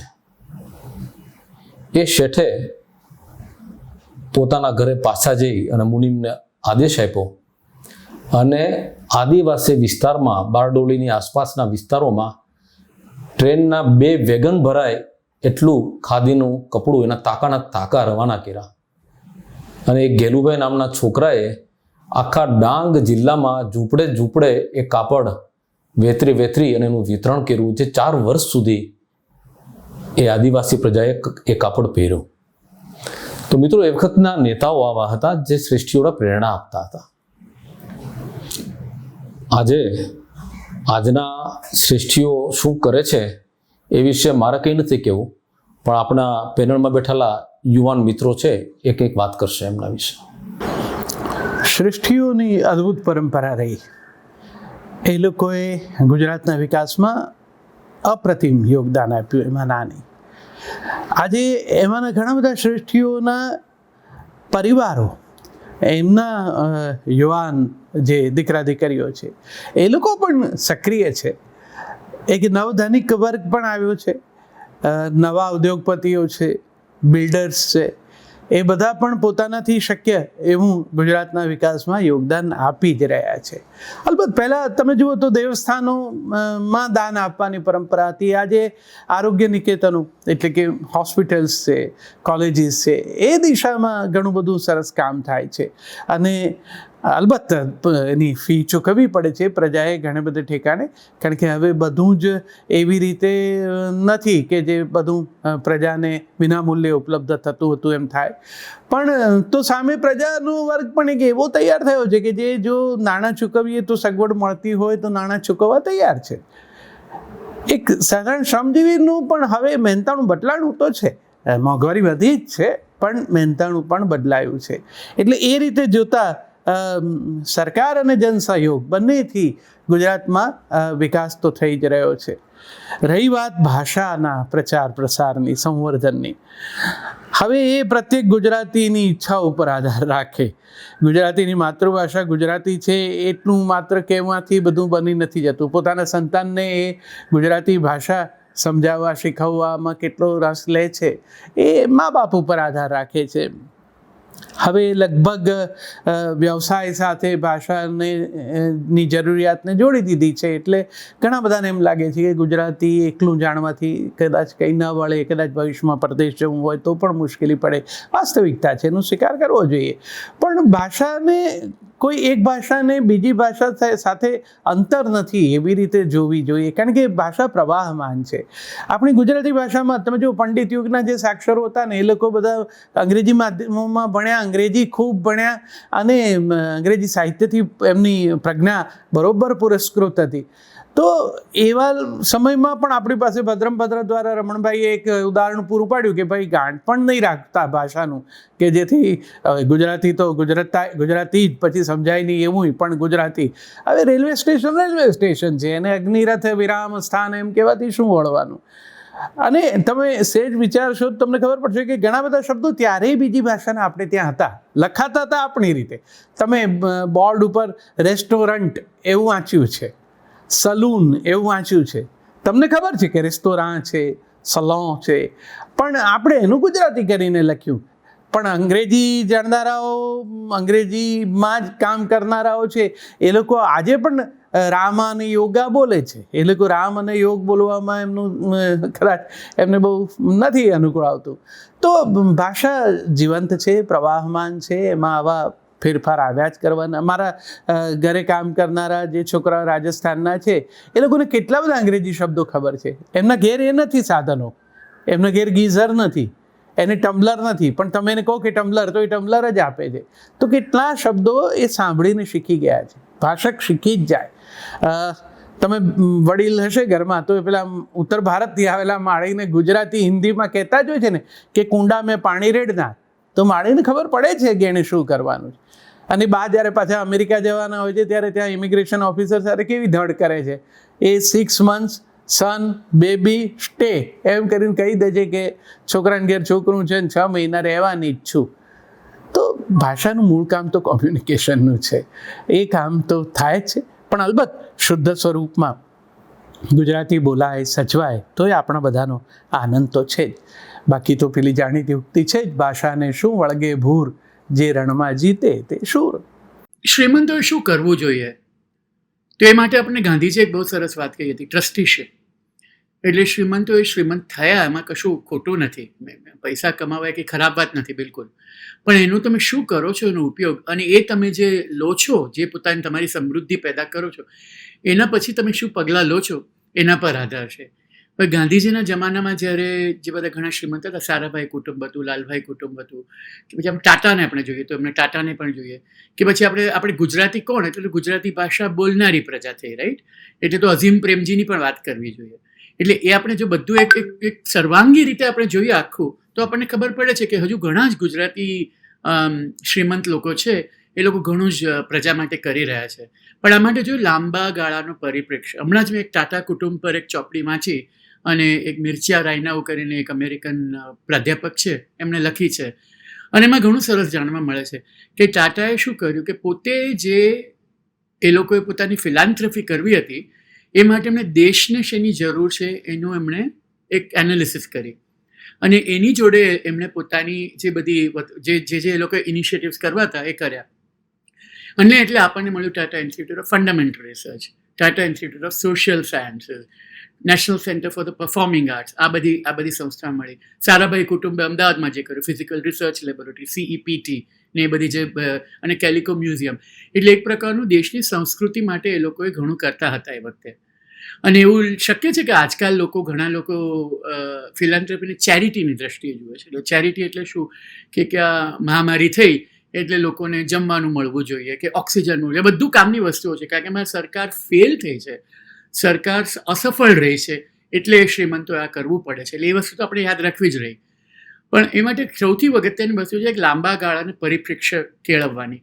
એટલે શિક્ષણ અને શરીર સ્વાસ્થ્ય, એ વસ્તુઓ માટે જો ઉદ્યોગપતિઓ ધ્યાન આપે, એમાં ઉદ્યોગપતિઓનો પોતાનો જ સ્વાર્થ છે. કારણ કે જો સુશિક્ષિત એક પ્રજા ઉદ્ભવી શકશે, કે જો લોકોની તબિયત સારી હશે, તો જ એ લોકોને કામ કરવાવાળા લોકો હોય, જે લોકોને એમ લોકો એમ્પ્લોય કરવા હોય ફ્યુચરમાં, ભવિષ્યમાં, એ લોકો પાસેની એ લોકો સજ્જ હશે એ માટે. અને એ માટે અગત્યનું છે. એટલે એ લોકોનો આખો જે પરિપ્રેક્ષ્ય હોય, એમાં એ લોકો અસમાનતા પર ધ્યાન આપવાની જરૂર છે, આર્થિક વિષમતા પર ધ્યાન આપવાની જરૂર છે, અને સૌથી અગત્યનું છે કે ગુજરાતી માધ્યમની શાળાઓ પર વિચાર કરવાની જરૂર છે. મેં હમણાં જ એક સ્ટેટિસ્ટિક વાંચી કે 2014ની સાલમાં અમદાવાદમાં 303 ગુજરાતી માધ્યમની શાળાઓ હતી, આજે 243 રહી છે. એટલે 60 શાળાઓ ઓછી થઈ છે.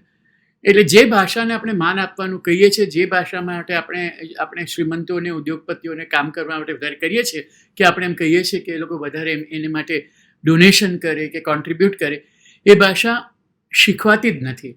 એટલે એ જાતની જે તકલીફ ઊભી થઈ છે, એનો સામનો કરવો જ પડશે. અને એ માટે જે કંઈ કરી શકે, જ્યાં જૂના જમાનામાં કુમાર હતું, પરબ મેગેઝિન છે, એતત છે, ઉહાપો છે, એ બધા મેગેઝિનો ચાલી શકતા હતા. એનું કારણ કે એની પાછળ એક બહુ જ સજ્જડ સપોર્ટ મળતો હતો શ્રીમંતો તરફથી. એટલે એ પ્રકારની આઉટલુક ફરીથી કેળવવાની જરૂર છે. એમાં કોઈ શંકા નથી કે એક જમાનો એવો હતો કે જેમાં ગુજરાતે પોતાની મહાજન સંસ્કૃતિ પર બહુ ગૌરવ લઈ શકે એમ હતું.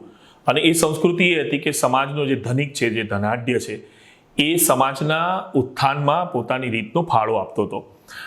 અત્યારે ફાળો અપાઈ રહ્યો છે કે નહીં એ અંગેની મને ચોક્કસ જાણકારી નથી, પણ એક વાત ચોક્કસ છે કે એ વખતનો મહાજન એ સમાજના વિકાસ સાથે સીધો સંકળાયેલો એ રીતે હતો કે પોતાનું શહેર શું છે, પોતાના લોકો શું છે એની એને જાણકારી હતી, અને એને કઈ જરૂર છે એ રીતે એ પોતાના ધનનો ઉપયોગ કરતો હતો, અને એક પ્રકારનો મહાજન, એક પ્રકારનો પેટ્રન બનતો હતો.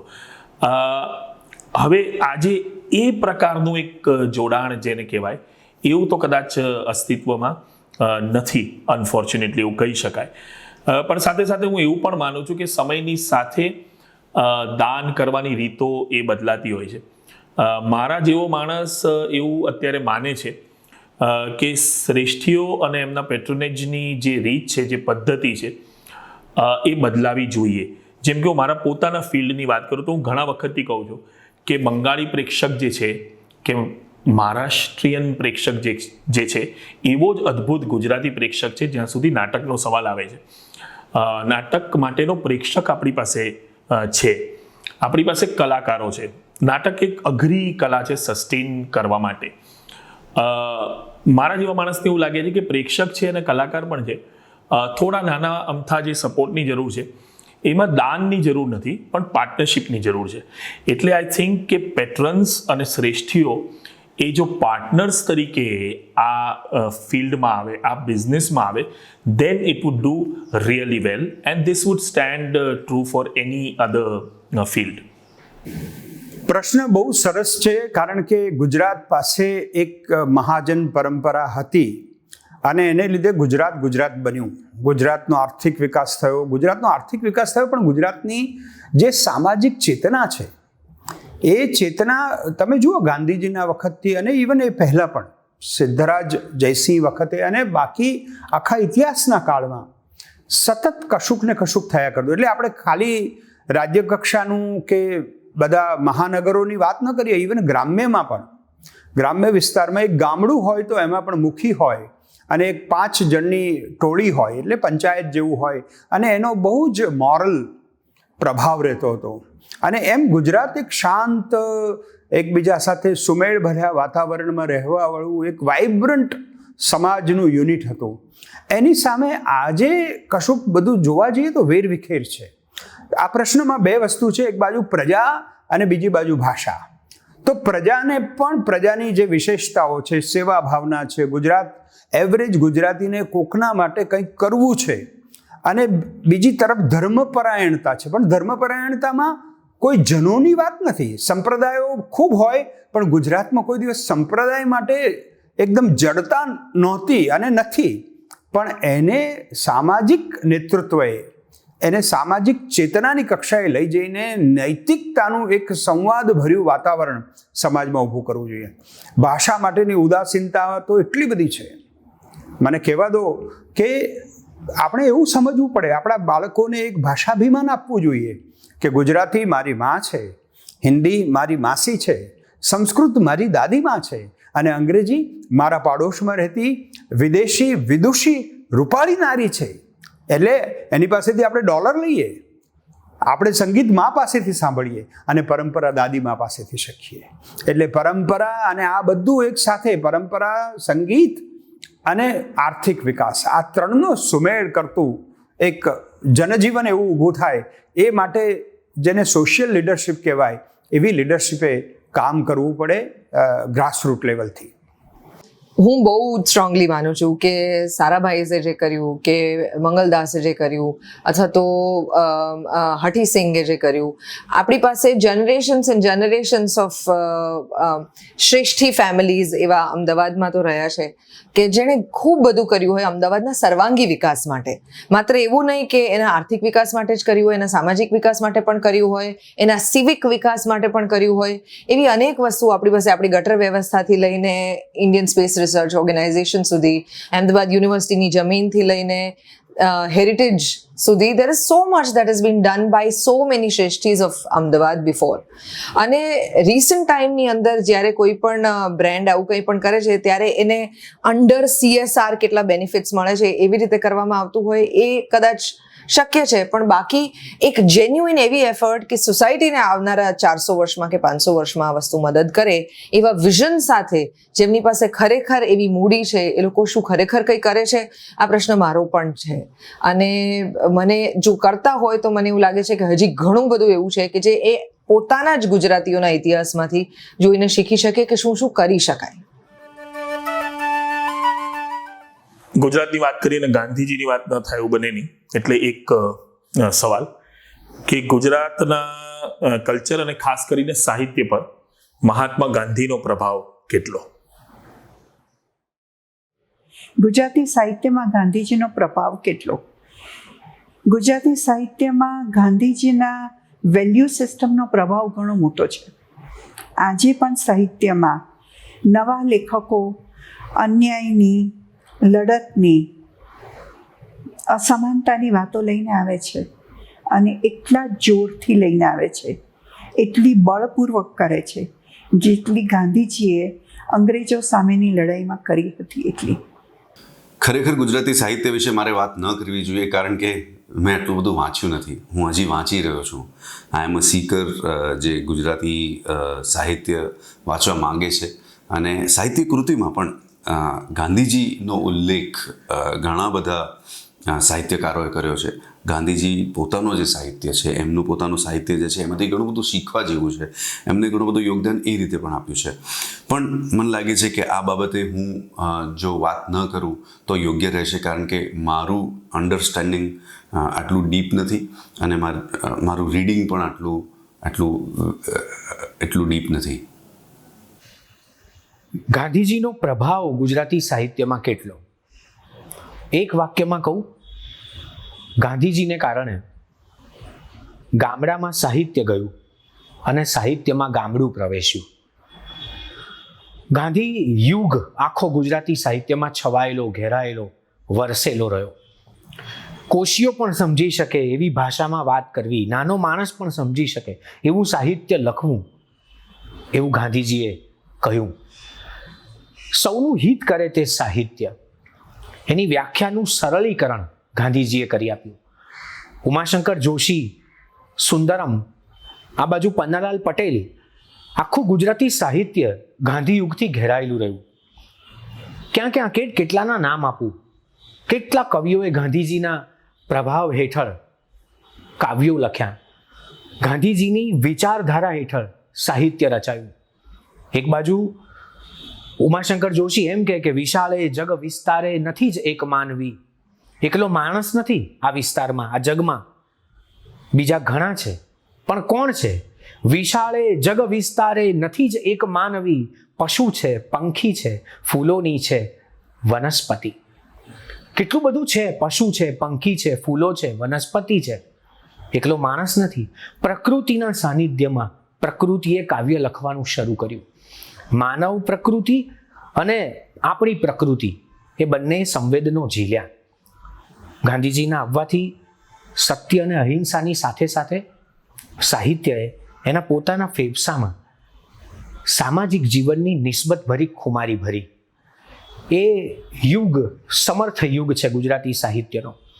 ગાંધીજીનો પ્રભાવ આજીવન ગુજરાતી સાહિત્ય ઉપર રહેશે, કારણ કે ગાંધીજી કોઈ એક સમયના નહીં, પ્રત્યેક જીવતા હૃદયના અગ્રણી, ઉમદા, ટોચના, કહી શકાય એવા અનુભૂતિના અત્તર જેવા વ્યક્તિત્વમાં આવે છે.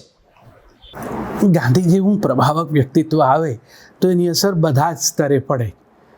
તમે જુઓ, ઉદ્યોગોમાં, વ્યવસાયમાં, શિક્ષણમાં, આરોગ્યમાં, બાપુએ દરેક વિષયમાં કંઈક કહ્યું છે અને કંઈક કર્યું છે. અને એને કારણે કેટલી બધી સમજણ પોતાના દેશ ઉપર નિર્ભર થવાની, આત્મનિર્ભર ભારત એ આપણે લાવ્યા. બાપુ સ્વાવલંબી કહીને માણસને કહેતા હતા કે ભાઈ તમે તમારા દેશમાં બનતું હોય એનો ઉપયોગ કરો તો આપણા કારીગરને રોજીરોટી મળે. એટલે બુનિયાદી તાલીમ જેવો મહત્વનો શબ્દ બાપુ લાવ્યા. બાપુ તો કેળવણી એવા શબ્દના આગ્રહ ગયા હતા. શિક્ષણની આખી એમની સમજણ જુદી હતી. પણ આપણે વાત સાહિત્યની કરીએ તો એટલું કહીએ કે બાપુ સાહિત્ય પરિષદના પ્રમુખ થયા ને ત્યારે એમણે એક વાક્ય કહેલું કે કોશીઓ પણ સમજી શકે એવી ભાષામાં સાહિત્ય રચાવવું જોઈએ. અલબત્ત ચર્ચાસ્પદ વિધાન થયું. સાહિત્યકારો એની સાથે પૂર્ણતયા સંમત ના જ હોય, પણ કારણ કે ભાષા, સાહિત્યની ભાષા જુદી ભાષા હોઈ શકે છે, અને એ તો સર્જકની એણે જે વિષય પસંદ કર્યો, એની જે કંઈ અભિવ્યક્તિની પદ્ધતિ, શૈલી છે, એને અનુરૂપ ભાષા રહેવાની. પણ બાપુની વાત એટલી હતી કે જેના દ્વારા પ્રત્યાયન સિદ્ધ થાય, કોમ્યુનિકેશન સાધારણ માણસ સાથે થઈ શકે એવી ભાષા હોય તો સાહિત્ય સરસ રીતે વંચાય, સચવાય, અને સાહિત્ય દ્વારા સંસ્કારો અને મૂલ્યો એનો પણ આપણે પ્રચાર પ્રસાર કરી શકીએ.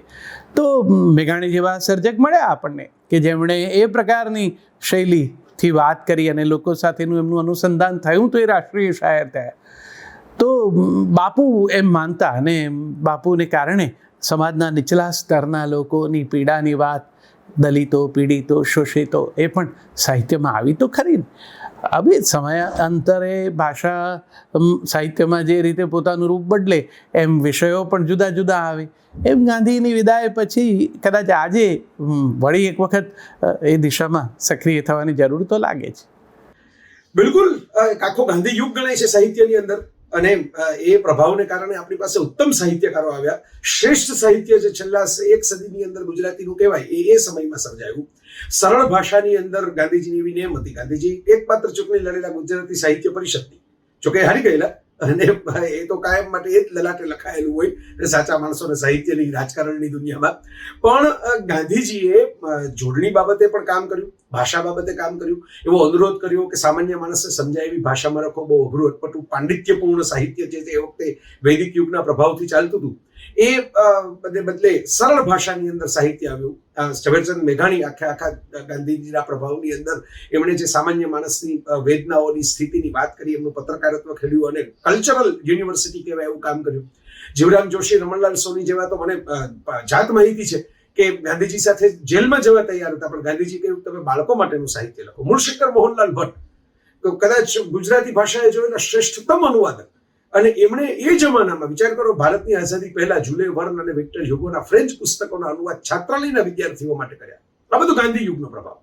એટલે એ બધો પ્રભાવ રહ્યો. હા, એક એમાં લિમિટેશન આવી ગઈ કે પછી દર્શક અને રઘુવીર ચૌધરી જેવા ઉત્તમ સાહિત્યકારોની ઘણી બધી કૃતિઓ, અને એ માત્ર બે નામો છે લેવું છું એવું નથી, બીજા પણ ઘણા બધા એ સમયના સાહિત્યકારો, એમાં એવી જ કૃતિઓ વધારે પ્રમોટ થઈ જેમાં વેલ્યુ સિસ્ટમની વાત હોય, મૂલ્ય નિષ્ઠાની વાત હોય. એટલે પછી આધુનિક યુગ જે આવ્યો, અને આધુનિક યુગ જે આવ્યો જેમાં રેમઠ ને એવી ક્રાંતિ થઈ, મધુરાય, ચંદ્રકાંત બક્ષી, નાગશંકર ઠાકર, સુરેશ જોશી, આ બધા જે બધા આવ્યા, અને એમણે નવા પ્રવાહ પલટાવ્યા. નિરંજન ભગત, થોડા અંશે ઉમાશંકર જોશી, થોડા અંશે ગાંધીની તરફ પણ ખરા, ગાંધી યુગની તરફ. તો એમાં પછી નવા ઉન્મેષ, નવી વાત, નવી સ્ટાઇલ, એક માત્ર બોધ આપવો અને ઉત્તમ જ કરવું કે શ્રેષ્ઠતમ જ મનુષ્યનું ચિત્રણ કરવું એ જ સાહિત્ય નહીં, પણ જે આપણને જે વિચારતા કરી મૂકે, જે આપણને વ્યથાઓ અને આપણી અકળામણોને પણ વ્યક્ત કરે એ પણ સાહિત્ય, આપણા પ્રશ્નો પણ મૂકે, મૂંઝારા પણ મૂકે, એ સાહિત્ય, એ ટ્રેન્ડ પાછળથી આવ્યો. પણ ગાંધીજીનો અમિટ પ્રભાવ છે, અખૂટ પ્રભાવ છે, અને એને કારણે કેટલા બધા લોકો વિશ્વ સાહિત્ય માટે પ્રેરિત થયા એ જોવા જેવું છે. સ્વદેશીના ચુસ્ત આગ્રહી ગાંધીજીને કારણે ગુજરાતી સાહિત્યની અંદર વિદેશી સાહિત્ય અને વિદેશી વાંચન માટેની બારીઓ ખુલી, મકરંદ દવેથી કુંદનિકા કાપડિયા સુધી. બહુ જ મોટો રહ્યો છે. મને લાગે છે કે આપણી પાસે ઉમાશંકર જોશી હતા, અને ઉમાશંકરની જે ગુજરાતી ભાષા હતી એ આજે આપણી ગુજરાતી ભાષા નથી રહી. પણ બાપુની બાયોગ્રાફી જે છે એણે એટલું મોટું યોગદાન કરેલું છે ગુજરાતી ભાષાની અંદર કે it's also one of the best biographies in the world. પણ એટ ધ સેમ ટાઈમ એ જે ભાષામાં જે સરળતાથી એને પ્રેઝન્ટ કરવામાં આવી છે એ એવી વસ્તુ છે કે જે કોઈ પણ ઓછું ગુજરાતી જાણતો, વધુ ગુજરાતી જાણતો વ્યક્તિ પણ એ બાયોગ્રાફી જ્યારે ગુજરાતીની અંદર વાંચે, એ આત્મકથા જ્યારે ગુજરાતીની અંદર વાંચે ત્યારે એને ખૂબ સરળ અને પિયર્સિંગ લાગે. એટલે મને એવું લાગે છે કે apart from that, Navjivan press જે રીતે એમણે ડેવલપ કર્યું, અને એના પછી અત્યાર સુધી એની અંદર જે પ્રકારના પુસ્તકોનું કામ થયું છે, એટલે not just stuff written by Mahatma Gandhi, but also inspired by હિમ.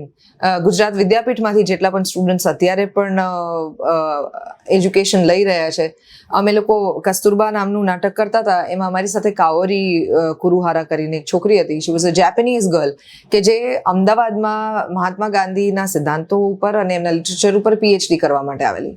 તો આજના સમયમાં દુનિયાભરમાંથી એવા લોકો છે કે જે એમના સાહિત્ય જોડે, એમના લખાણ જોડે, એમના વિચારોથી ઇન્સ્પાયર થાય છે અને હજી સુધી એને એક્સપ્લોર કરી રહ્યા છે અલગ અલગ દુનિયાના ભાગોમાં લોકો.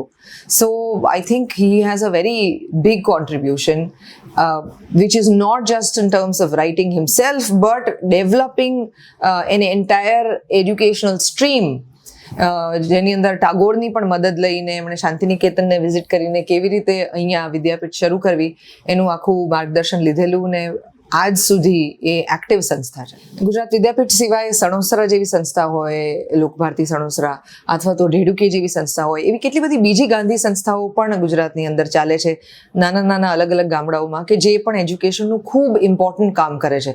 અત્યારે આપણે મેઇન સ્ટ્રીમની અંદર એના વિશે કેટલું જાણીએ છીએ કે નહીં એના વિશે ચોક્કસ લોકો અસમંજસની અંદર હોઈ શકે, પણ એ ખરેખર જાણવા જેવી જગ્યાઓ છે ને વાતો છે કે જેને ખરેખર ગુજરાતી શ્રેષ્ઠીઓની, જેને આપણે હમણાં વાત કરતા હતા, એ લોકોના સપોર્ટની ફિનાન્શિયલી પણ જરૂર છે, કે જેને કારણે એ જે પ્રકારની એડ્યુકેશન સિસ્ટમ એસ્ટાબ્લિશ કરવામાં આવી છે, જે મૂલ્યોને, જે સિદ્ધાંતો પર એક સારા કેરેક્ટર બિલ્ડિંગ માટે પણ જે સંસ્થાઓ ખૂબ જ ઉપયોગી થઈ વળે, એવી સંસ્થાઓને જો ગુજરાતી તરીકે આપણે પોતે સપોર્ટ કરી શકીએ તો આપણે આપણી આવનારી પેઢીઓને ખૂબ મદદ કરી શકીશું. આઈ થિંક એ એક મોટું યોગદાન રહેશે જે લોકો આ સંસ્થાઓને આત્મનિર્ભર થવા માટે મદદ કરે.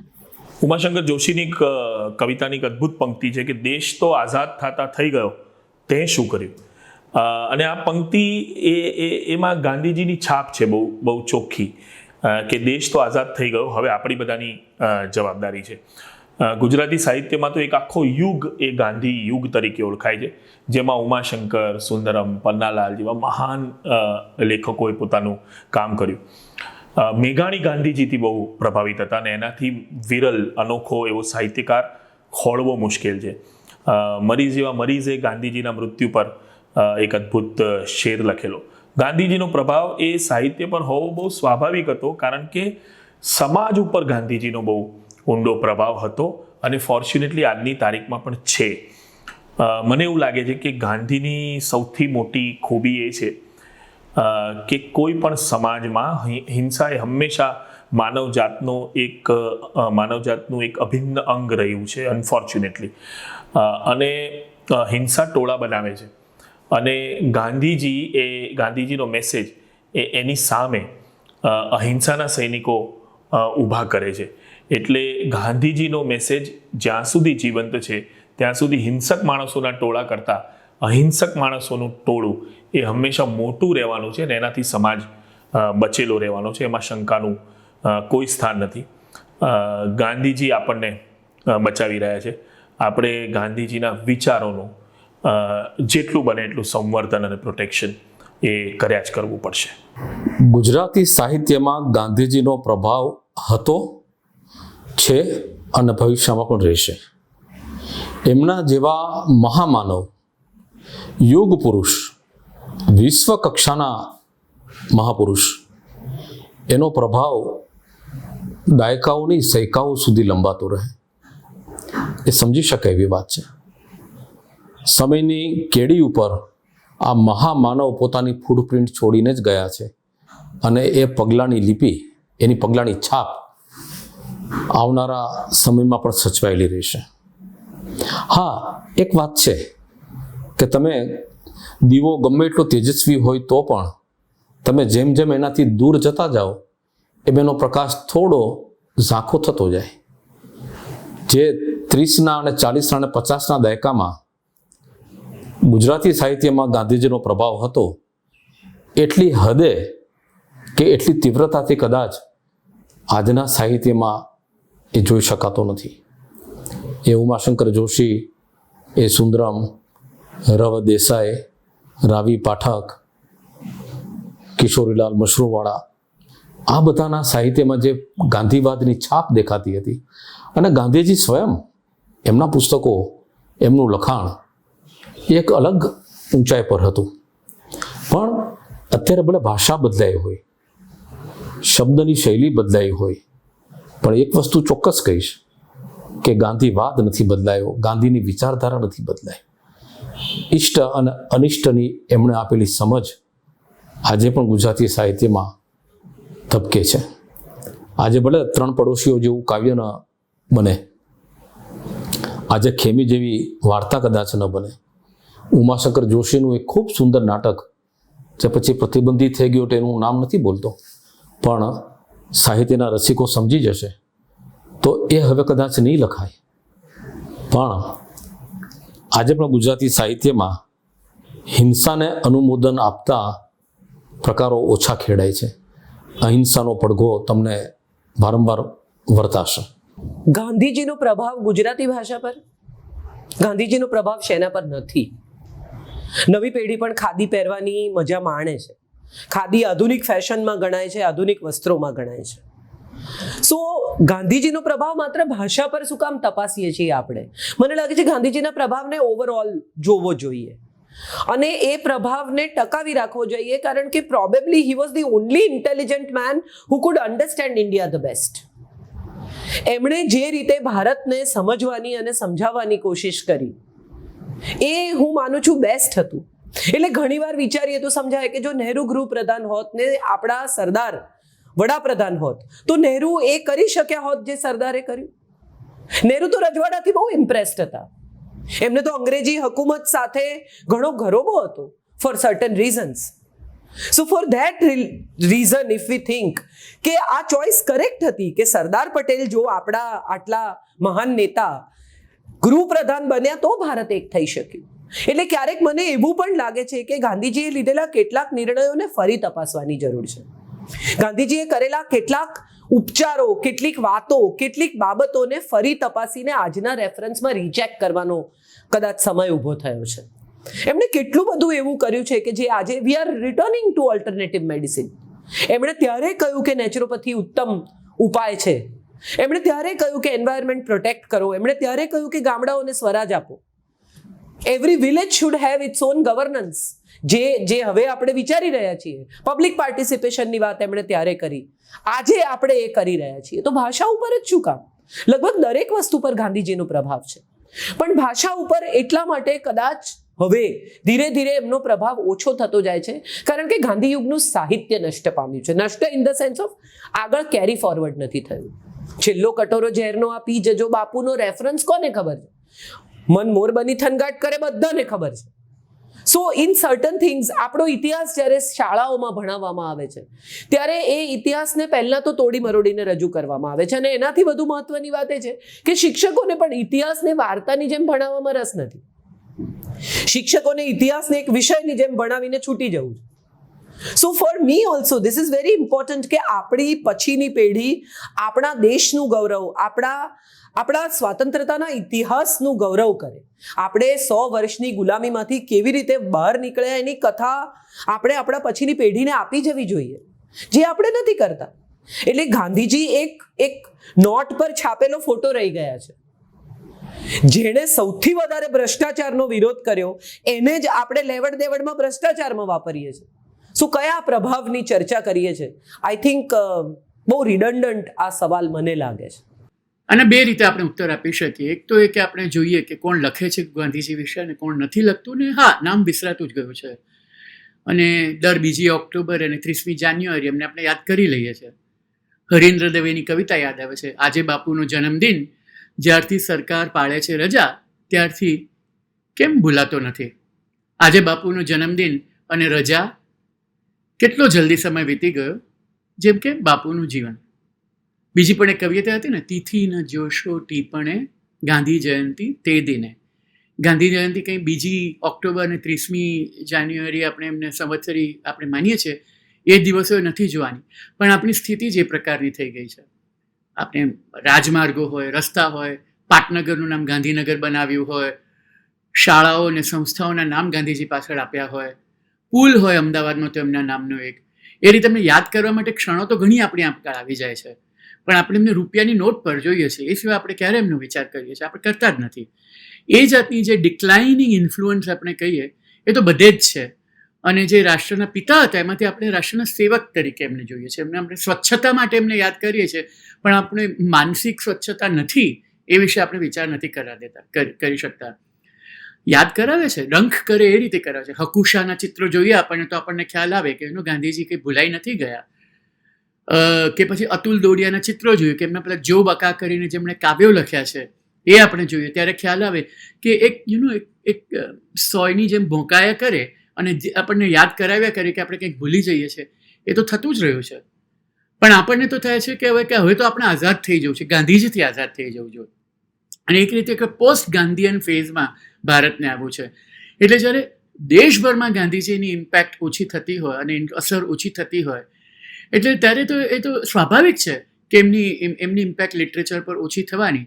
જ્યારે એમના મૂલ્યો, એમના વિચારોને આટલો ઓછો વિચાર એના માટે થઈ શકતો હોય, એનું આચરણ આટલું ઓછું થતું હોય, એ વખતે આપણે એવું કેમ માનવું કે ખાલી કવિઓ અને લેખકો ગાંધીજીને યાદ કર્યા કરે?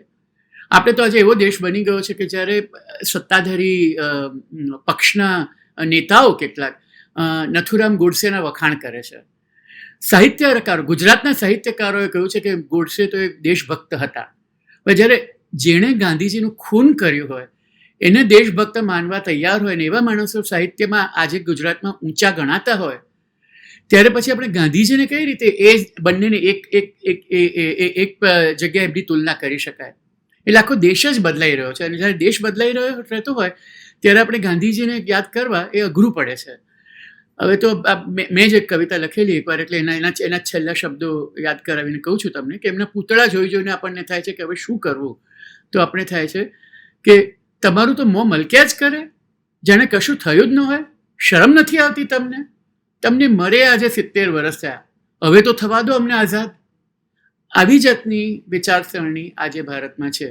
એટલે એવા ભારતમાં સાહિત્ય પર એનો પ્રભાવ હોવો જોઈએ. એ તો બહુ મહત્વાકાંક્ષા કહેવાય. એને એવું ન માનાય કે એવું થઈ શકે સીધાઈથી. ગાંધીજીનો પ્રભાવ જેમ બધા ક્ષેત્રો ઉપર હતો એમ સાહિત્ય ઉપર પણ હતો. સાહિત્ય અને સમાજને જુદા ન પાડી શકાય. પણ સાહિત્ય ઉપર ગાંધીજીનો પ્રભાવ એટલો બધો, એટલે ગાંધી યુગ જેને સાહિત્યમાં અમે કહીએ છીએ. ગાંધીજીનું ગદ્ય એટલે સાદું ગદ્ય, ગાંધીજીનું ગદ્ય એટલે સિમ્પલ, નીતિમત્તાવાળું અને ફોર સેક ઓફ લિટરેચર નહીં, art for sake of art નહીં, પણ કશુંક સમાજ બોધક, કંઈક સમાજને સંદેશો આપવા માટે લખાતું સાહિત્ય. હવે આજે સાહિત્યની સ્થિતિ જે છે એ એકદમ વેરવિખેર છે. આમ જોવા જઈએ તો કબીલા કક્ષાની, બધા કબીલાઓ જૂથ કરીને બધા બેઠા છે. એટલે લિટરરી લીડરશિપ અને ક્રિએટિવ સર્ચ, જ્યાં ક્રિએટિવિટી છે ત્યાં બધા વડીલો પહોંચી જાય કે બધા પહોંચીને એ ક્રિએટિવિટીને પોંખે એવું કશું વાતાવરણ છે નહીં.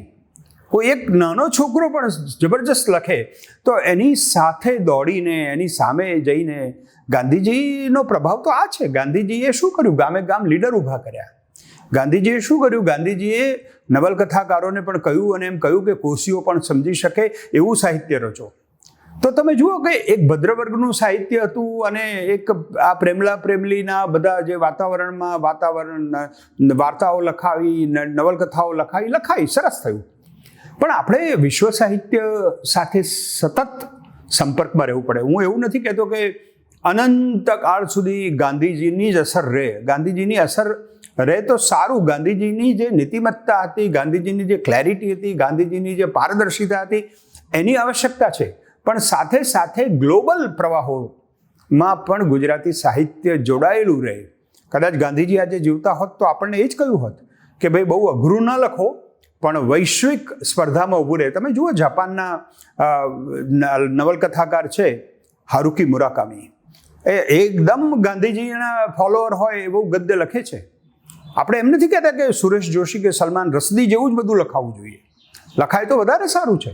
આપણું સાહિત્ય સમૃદ્ધ થવું જોઈએ, આપણી ભાષાની ક્ષમતા પ્રગટ થવી જોઈએ. અને એ રીતે ગાંધીજીનો પ્રભાવ, કારણ કે ગાંધીજીનો પ્રભાવ એ હતો કે પ્રજાની તાકાત બ્રિટિશ એમ્પાયરને હંફાવે, તો આપણે પણ આ ભાષાનો સાહિત્ય થકી એવો પ્રભાવ ઊભો કરવો જોઈએ કે વિશ્વ સાહિત્યમાં આપણને સ્થાન મળે. ઘણા બધા વખતથી ગુજરાતની અસ્મિતાની ખૂબ વાત થઈ રહી છે અને થવી પણ જોઈએ, સાચા અર્થમાં થવી જોઈએ. એ અસ્મિતાના સંદર્ભમાં એક સવાલ એ છે કે ગુજરાતી અસ્મિતા ઉપર અથવા તો ગુજરાતી હોવા બાબત ગૌરવ લેવું, અભિમાન કરવું, એ કેટલું યોગ્ય છે? મેઘાણીભાઈ કહી ગયા છે યુવાનીની વ્યાખ્યા આપતા કે ઘટમાં ઘોડા થંગ ગને ને આતમ વિંજે પાંખ, વણ દીઠેલી ભોમ પર યૌવન માંડે આંખ. ગુજરાતનો યુવાન વિશ્વના તમામ દેશોમાં ફેલાઈ ગયો છે અને ત્યાં ગયા પછી ત્યાંની સ્થાનિકતા સ્વીકારીને પછી પોતાનું ગુજરાતીપણું જાળવી રહ્યો છે. આ એક ગર્વ લેવા જેવી બાબત છે, ગૌરવ લેવા જેવી બાબત છે. આમાં કંઈ ખોટું નથી. જો તમે તમારી સંસ્કારિતા, તમારી અસ્મિતા ગુમાવી બેસો તો પછી તમને ગુજરાતી કહેવડાવવાનો કોઈ અધિકાર નથી રહેતો. એક વસ્તુ હું કહીશ કે તમે પરદેશમાં જાઓ કે તમે ગુજરાતમાં રહો, ગમે એટલા આધુનિક થઈ જાઓ, પણ તમારી પરંપરાઓ જે કેટલીક છે એ તો તમારે જાળવી રાખવી જોઈએ. જે કુરિવાજો હોય, જે અનિષ્ટ તત્વો હોય એ તમારે છોડી દેવા જોઈએ. જેમ કે આજકાલ ગુજરાતમાં પણ ઘરડા ઘરોની સંખ્યા વધતી જાય છે, વિભક્ત કુટુંબો બનતા જાય છે, વડીલોની આમણ્યા લોપાતી જાય છે.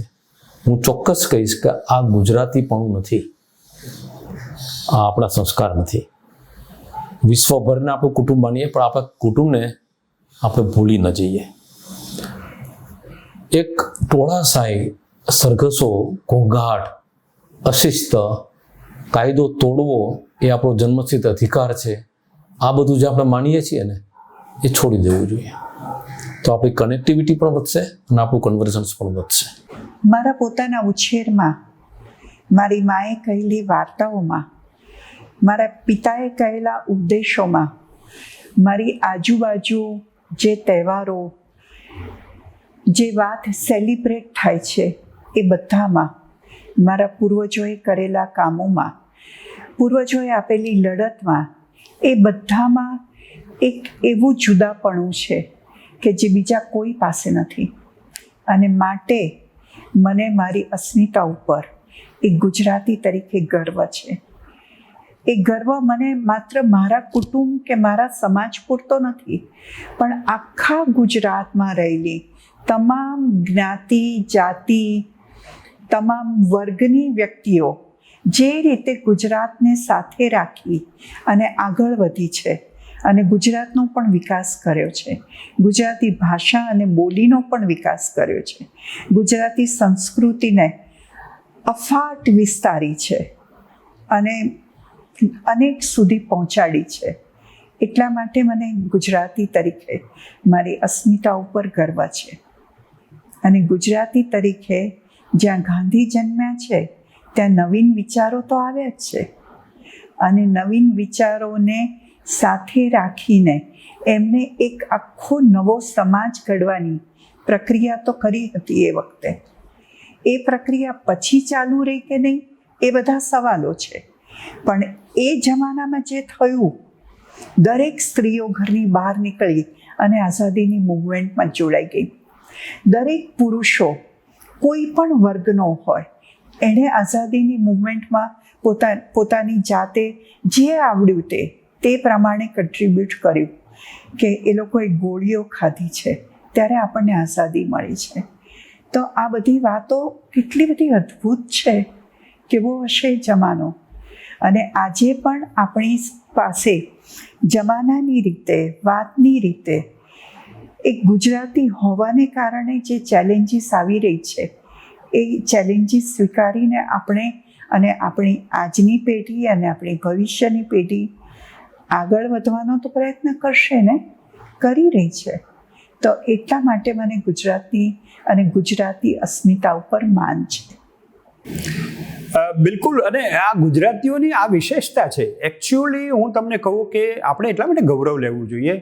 Perhaps we are the only race on the humanity in whole on planet Earth.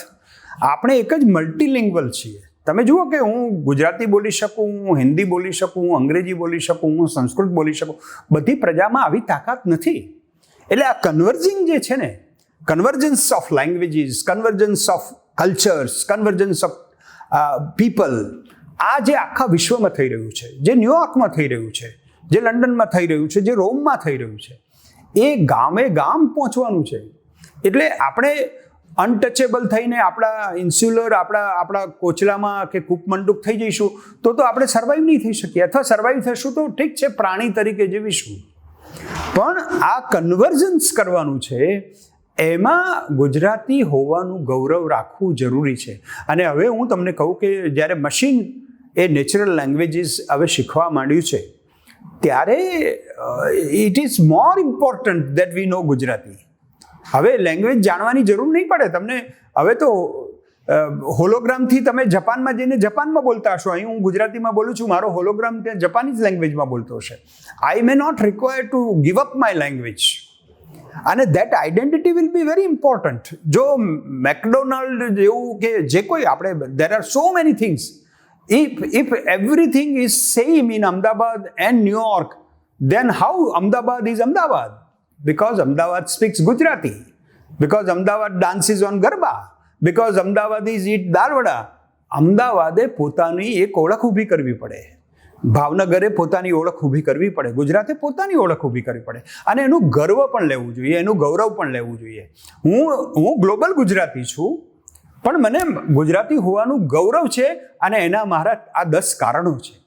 આવું કન્વિક્શન એક યુવાનમાં, એક સ્ત્રીમાં, એક પુરુષમાં, એ ગામનો છેલ્લો છોટાઉદેપુરનો માણસ હોય કે અમદાવાદ મહાનગરનો માણસ હોય, આ કનેક્ટિંગ અને કન્વર્જિંગ વિશ્વમાં આ આઈડેન્ટિટી ક્રાઇસિસમાં આપણે ફસાઈએ નહીં. એના માટે આ આત્મજ્ઞાન અથવા આત્મજાગૃતિ આ ખૂબ જ જરૂરી છે. અને એ થાય તો જ આપણે આપણી આઈડેન્ટિટી જાળવી રાખશું. બાકી પછી ઘેટામાં આખું ટોળું ચાલ્યું છે એમ આપણે થઈ જઈશું. પણ ના હોય.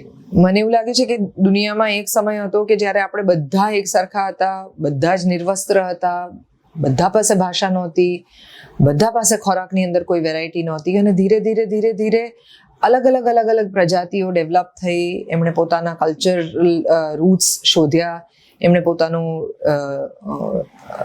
રહેઠાણ, પોતાના ખાનપાન, પોતાના કપડાં, પોતાનું આરોગ્ય કેવી રીતે સાચવવું, પોતાની ભાષા, એનું શબ્દ ભંડોળ, એના ગીતો, એના રીત રિવાજો, આ બધું જ આપણે ડેવલપ કર્યું. અને એ બધું ડેવલપ કર્યા પછી જે યુનિકનેસ આપણી ડેવલપ થઈ, એ યુનિક આઈડેન્ટિટીનું તમને ગૌરવ ના હોય, કે એના માટે કોઈ અટેચમેન્ટ ના હોય, એના માટે તમે પ્રોટેક્ટિવ ના હો, તો એ તો સ્ટ્રેન્જ વસ્તુ છે ને, કે તમારી પાસે કંઈક યુનિકનેસ છે કે જેની તમને વેલ્યુ નથી. તમારે ભળીને બધામાં એક સરખા જેવા થઈ જવું છે. લોકો સાથે ભળવું એ ખોટું નથી, પણ પોતાની જાતને ભૂલી જવી એની અંદર, એ ક્યાંક તમને એક સરખા બીબા ઢાળ બનાવી દે છે. ને એવું બીબા ઢાળ બનવું ગુજરાતીઓ માટે તો બહુ અત્યારે મસ્ટ થઈ ગયું છે. કારણ કે આપણે ધારો કે અમદાવાદ જેવા શહેરમાં આવીએ અને કાઠિયાવાડથી આવતા હોઈએ તો આપણે આપણી કાઠિયાવાડી ભાષાને છોડી દેવી છે. આપણે ઉત્તર ગુજરાતથી આવતા હોઈએ કે મહેસાણાથી આવતા હોઈએ તો આપણે આપણી એ ભાષા, એ ડાયલેક્ટ, એ એક્સેન્ટને ભૂલીને આપણે અંગ્રેજી એવું બોલતા થવું છે, કે જેને કારણે થઈને આપણે વધુ વાઇડલી એક્સેપ્ટેડ હોઈએ. આ બધાની અંદર જે આપણે છોડતા જઈએ છીએ એ ક્યાંક આપણું પોતાનું છે, આપણું પોતીકું છે. અને તમે એવી જડ માન્યતા સાથે કે ના હું એને નહીં જ છોડું, એવી રીતે જીવો, એવું પણ હું નથી કહેતી, પણ તમે એના વગર નહીં જ રહી શકો, આ સમાજની અંદર ટકી જ નહીં શકો, તો તમે દેશી ગણાશો, નીચા ગણાશો, અનએક્સેપ્ટેબલ ગણાશો, લેમ ગણાશો, ડમ ગણાશો, નોટ વિથ ધ ટાઈમ ગણાશો. એવા ફિયર્સથી પણ નીકળી જવું એ મને બહુ જરૂરી લાગે છે એટ ધીસ પોઈન્ટ. ચોક્કસ ગર્વ છે અને મારી હાથ છે, કારણ કે ઉમાશંકર જોશી એમ કહે છે કે હું ગુર્જર ભારતવાસી. હું પહેલા ગુજરાતી છું પણ પછી હું ભારતવાસી છું. એમણે એક જગ્યાએ કહેલું કે હું ગુજરાતી ભાષાનો ભારતીય લેખક છું. હું ગુર્જર ભારતવાસી, જંખું પલ પલ નિષદિન મંગલ, મન મારું ઉલ્લાસી. હું ગુર્જર ભારતવાસી. વિશ્વની સમકક્ષ જ્યારે ઊભા રહેવાનું થાય ત્યારે હું જે ધરતી ઉપર ઉછર્યો છું એની માટી તો મારા માથામાં દેખાવી જોઈએ, એની સુગંધ તો મારા અવાજમાં સંભળાવવી જોઈએ. એટલી અસ્મિતા પર મને ગર્વ છે, મને માન છે, અને એ અસ્મિતા સાથે જીવવું જ જોઈએ પ્રત્યેક ગુજરાતીએ. એટલે જ કહું છું કે પ્રત્યેક ગુજરાતીઓએ એમના ઘરમાં એમની લાઇબ્રેરીઓ જે નાની કરી નાખી છે એને મોટી કરવી જોઈએ. એમની આંખો જે માત્ર ટેલિફોનના નાનકડા સ્ક્રીનને જ વાંચે છે એ પહોળી કરીને આકાશને વાંચે એવી થવી જોઈએ. એમની આંખો જે માત્ર યુટ્યુબ ઉપર કે બીજી બધી જગ્યાએ સર્ચ કરીને ટાઈમપાસ કરે છે, એમણે ક્યારેક રંગભૂમિ ઉપર આવવું જોઈએ, ઓડિયન્સમાં બેસવું જોઈએ અને રંગભૂમિના પડદાની વિશાળતાને અપનાવવી જોઈએ. આવું થશે ને પછી વિશ્વ આપણી સમક્ષ જરા જુદી રીતે આપણામાં જ પ્રગટતું લાગશે. ખરેખર ગુજરાતી હોવાનો ગૌરવ તો હોવો જ જોઈએ, એ અસ્મિતા પર ગૌરવ લેવા જેવું જ છે. પણ સાથે સાથે આ બાબતનું પણ ધ્યાન રાખવાની જરૂર છે કે આ જેટલું પણ હતું એ ભૂતકાળમાં જેટલું પણ ઊભું થયું છે એ સંસ્કૃતિ માટે કે સાહિત્ય માટે કે કોઈ પણ સમાજના કોઈ પણ પિલર્સ માટે થયું હોય, બટ આને આગળ લઈ જવાની જવાબદારી એ આપણા સૌ પર છે. અને આમાં મને ખરેખર એવું લાગે છે કે આપણા શિક્ષણમાં ઘણા બધા ફેરબદલની જરૂર છે. ઘણી બધી બાબતે આપણા આઉટલુક કે આપણા પોઈન્ટ ઓફ વ્યૂને એઝ સમાજ આપણા પોઈન્ટ ઓફ વ્યૂને બદલવાની જરૂર છે. આપણે કઈ રીતે કળાને જોઈએ છે, કઈ રીતે સંસ્કૃતિને જોઈએ છે, કઈ રીતે સાહિત્યને જોઈએ છે, કઈ રીતે આપણે એક નોર્મલ વ્યક્તિ તરફ જોઈએ છે, કઈ રીતે આપણે એમ્પથાઇઝ કરીએ છીએ લોકો પ્રત્યે કે સિમ્પથાઇઝ કરીએ છીએ સમાજ પ્રત્યે. આ બધા જે આઉટલુક્સ છે એને થોડાક સહેજ કરેક્ટ કરવાની જરૂર છે. માત્ર ને માત્ર પૈસાની ઘરેડમાં કે પછી ફાઇનાન્શિયલ હબ હોવાની હરોળમાં આપણે આ બધી સમાજના જે ક્રુશલ પાસાઓ છે કે પાયાઓ છે એની અવગણના ન કરીએ એ જરૂરી છે. મેં અગાઉ એક પ્રશ્નના ઉત્તરમાં એ વાતની સ્પષ્ટતા કરી કે નાણાં કમાવા, આર્થિક રીતે સંપન્ન થવા, તક શોધવા વિદેશોમાં ગયેલા ગુજરાતીઓ સ્વાભાવિક રીતે ત્યાં પોતાના મૂળની ઝંખના રાખતા હોય એટલે એ લોકોએ પોતાના મંડળો બનાવ્યા. પછી જેમ એમાં સંખ્યા વધતી ગઈ એમ એ ચોક્કસ એ અવલોકન આપનું સાચું છે કે પછી એમાં બીજા પેટા મંડળો, એ જ્ઞાતિ ને જાતિ ને ગોળ ને કંઈક બધી રીતે નાના નાના વર્તુળો થતા ગયા. પણ હેતુ સૌનો પોતાની એ ઓળખ સાચવવાનો. વિદેશની ધરતી પર આવું થવું બહુ સહજ છે. આ એક જે તે વિસ્તારમાં અમુક જ્ઞાતિના લોકો આવીને વસે, અમુક રંગના લોકો સાથે રહે, એવું પરદેશમાં પણ જોવા મળે છે. એટલે એ કંઈ બહુ એવી એમાં ટીકા કરવા જેવો મુદ્દો નથી. પણ હા, માત્ર એટલા પૂરતી પોતાની જાતને સીમિત રાખે તો એ બરોબર નહીં. બાકી તો આખું જગત હવે અત્યારે પોતાના રૂટ્સ શોધવામાં પડ્યું છે. દરેક પ્રજાને એમ છે કે મારા મૂળ ક્યાં છે, અને એ દિશામાં કામ કરનારા સંશોધકોએ આપણને ક્યાં ક્યાં આંગળી પકડીને લઈ ગયા છે કે આપણા વડીલો કયા વિસ્તારમાંથી આવ્યા. આ જે ફેમિલી ટ્રી બનાવવાની જે વૃત્તિ જાગી છે એ એમને નથી જાગી. માણસને પોતાની ઓળખ સાચવવાનું ગમે છે. એટલે જ્યારે ખબરદારે એવું કહ્યું કે જ્યાં જ્યાં વસે એક ગુજરાતી ત્યાં ત્યાં સદાકાળ ગુજરાત, તો એની ઓળખ સાચવી છે ગુજરાતી એટલે જ. પણ ઉમાશંકરભાઈએ પણ સરસ જ કીધું કે એ તે કેવો ગુજરાતી કે જે હોય કેવળ ગુજરાતી, એટલે એવો વિશ્વમાનવી બને ગુજરાતી. અને આજે જરા મોકળા મને વિચારો તો તમે જોશો કે પરદેશમાં વસતા આપણા ગુજરાતીઓ એમણે પોતાની આ ઓળખ પણ સાચવી છે, અને જે કેટલુંક વિદેશમાંથી અપનાવવું એમને અનુકૂળ લાગ્યું છે એવું એમણે અપનાવ્યું છે. હવે એક મોટી ચાળણીમાં બધું ચડાઈ રહ્યું છે, એમાંથી જે સાચવવા જેવું હશે તે સાચવશે. હું તો એટલું માનું ભલા માણસ કે તમારું નામ એકલું હોય ને એ કંઈ ચાલે નહીં, તમારું સરનામું પણ હોવું જોઈએ. એ સરનામું એ આ પોતાપણું ગુજરાતીની, ગુજરાતી તરીકેની ઓળખ, એ સરનામા તરફ થોડોક વધારે એનો ઝુકાવ હોય તો એ સમજી શકાય. સવાલ અસ્મિતાનો છે, સવાલ ગુજરાતી હોવાના ગૌરવનો છે. અને મને એવું લાગે છે કે દરેક માણસે પોતાની જે ભાષા છે અને પોતાનો જે રિજન છે એના પ્રત્યે ખૂબ ગૌરવ એ કરવું જ જોઈએ. અસ્મિતાની વાતો પણ આપણે ત્યાં ખૂબ થઈ. મારો સવાલ એ છે, અને એ વખતે પણ હતો, કે જ્યારે અસ્મિતાની વાત આપણે ત્યાં ખૂબ થતી હતી ત્યારે આપણે ભાષાની જેટલી કરવી જોઈએ એટલી વાત બિલકુલ કરી નથી. And that is very unfortunate.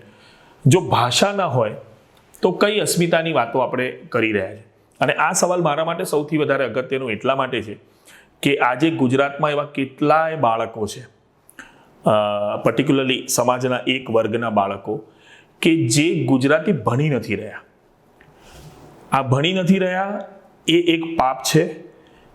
એની સાથે એક બીજું પાપ એમના મા બાપ કરી રહ્યા છે, અને એ પાપ એ છે કે મારું સંતાન ગુજરાતી નથી ભણતું એનું ગૌરવ કરી રહ્યા છે. તો આપણી ભાષાની અસ્મિતાનું ગૌરવ કરવાને બદલે આપણે કેટલા ગુજરાતી નથી એનું ગૌરવ કરવામાં આપણને રસ પડી રહ્યો છે. માતૃભાષા એ બહુ અગત્યની વસ્તુ છે. માતૃભાષા એ આપણા મૂળિયા છે. જે માણસને માતૃભાષા નથી આવડતી, મને એવું લાગે છે કે એના વિચારોનું સ્ટ્રક્ચર પણ ક્યારેય બરાબર નહીં હોઈ શકે.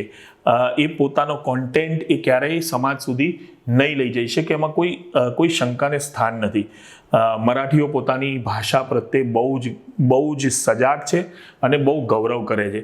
બંગાળીઓ એવું કરે છે, સાઉથની ભાષાઓ કરે છે. આપણે પણ એ કરવું જ રહ્યું, અને એ ન કરવું એ બહુ મહાઘોર પાપ છે, અને એ પાપમાં આપણે ક્યારેય નહીં પડવું જોઈએ. આપણે બીજી બધી જ ડંફાસો મારીએ છીએ, એ બધી ડંફાસો એક ગુજરાતી હોવા તરીકેની બીજી બધી ડંફાસો બાજુમાં મૂકીને ગુજરાતી સારું શીખવું જોઈએ.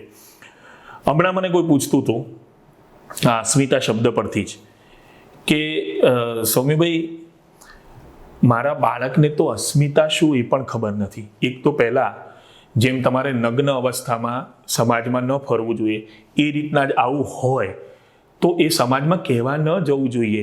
આ કંઈ બહુ ગર્વ કરવા જેવી વાત નથી કે તમારા બાળકને આ શબ્દનો અર્થ નથી ખબર. આજે અસ્મિતા તો દૂરની વાત છે, એ બાળકને ગેલછપ્પાનો અર્થ બી નથી ખબર. બરાબર.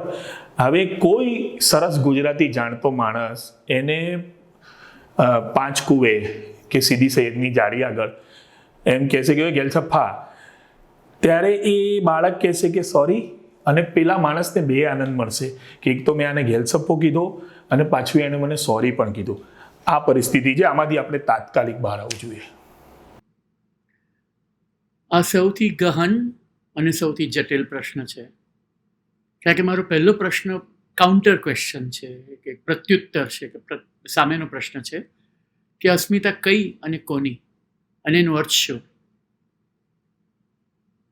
અત્યારે આપણે જ્યારે જોઈએ છે તો એવું લાગે છે કે જાણે આર્થિક વિકાસ થયો એને લીધે એક પ્રકારનું ઘમંડ આવી ગયું, કે આપણે ઇકોનોમી ઓપન કરી અને એને કારણે આપણો જે ગિલ્ટ હતો, જે આપણને ક્ષોભ થતો હતો, એ જતો રહ્યો, અને એની ઉપર એક પ્રકારનો એથનોસેન્ટ્રિક પ્રાઇડ આવી ગયો, અને એની સાથે આવ્યું એક પ્રકારની ઉગ્રતા આવી ગઈ. અને એ જે ઉગ્રતા છે એમાં આપણે જોઈએ તો એમાં આપણને એક પ્રકારનો ઘમંડ દેખાય છે, સ્વાભિમાન નહીં અભિમાન દેખાય છે, અહંકાર દેખાય છે, અને એ એક પ્રોબ્લેમની વસ્તુ છે, ઘણી પ્રોબ્લેમ વસ્તુ છે. અસ્મિતાનો અર્થ ઘણા છે. ગુજરાતી ભાષામાં એટલો આ શબ્દ વપરાતો નહોતો પહેલાં.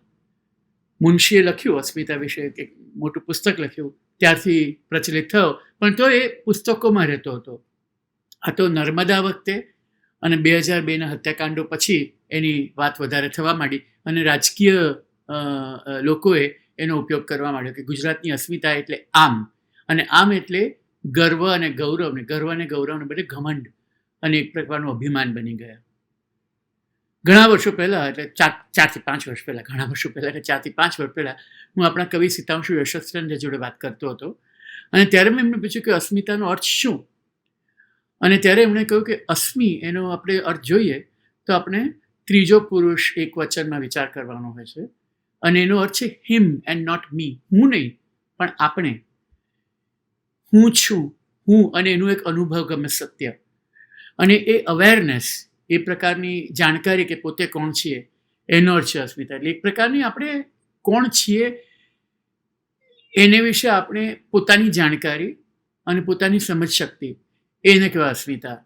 એનો અર્થ એવો નથી કે બહાર જઈને ખૂબ ગીતો ગાવા અને આપણે બેન્ડ બાજા વગાડવા કે અમે આવા કરીને, પણ જે આપણે મુનશીની નવલકથાઓમાં જોઈએ અસ્મિતા, અને સોમનાથનું આખું જોઈએ, જય સોમનાથ, એ બધામાં એમાં એક બીજા પ્રકારનું કે ગૌરવની વાતો કરવામાં આવી છે. અને એ ગૌરવ આપણે જોઈએ તો એમાં એક ધાર્મિક એમાં ફાંટો આવી જાય છે, કે જૈન જે કુટુંબો હતા અને જૈન જે સામ્રાજ્યો હતા એ લોકો, અને સામેથી આવતા મુસ્લિમ હુમલાઓ અને એ પ્રકારનું એટલે એક પ્રકારનું ધાર્મિક અને એક એંગલ આપી દેવામાં આવ્યો છે. એક વખત જ્યારે હું શાહબુદ્દીન ઠાકોર જોડે વાત કરતો હતો અસ્મિતા વિશે, ત્યારે એમણે કહ્યું કે જ્યારે આપણે પ્રાઇડ હોઈએ ને, પ્રાઇડની વાત કરીએ એટલે અભિમાનની વાત કરીએ, એની સાથે પેશન આવે છે, એક જાતની એક અનુભૂતિ આવે છે અને એ બધી લાગણીઓથી ભરેલી હોય છે.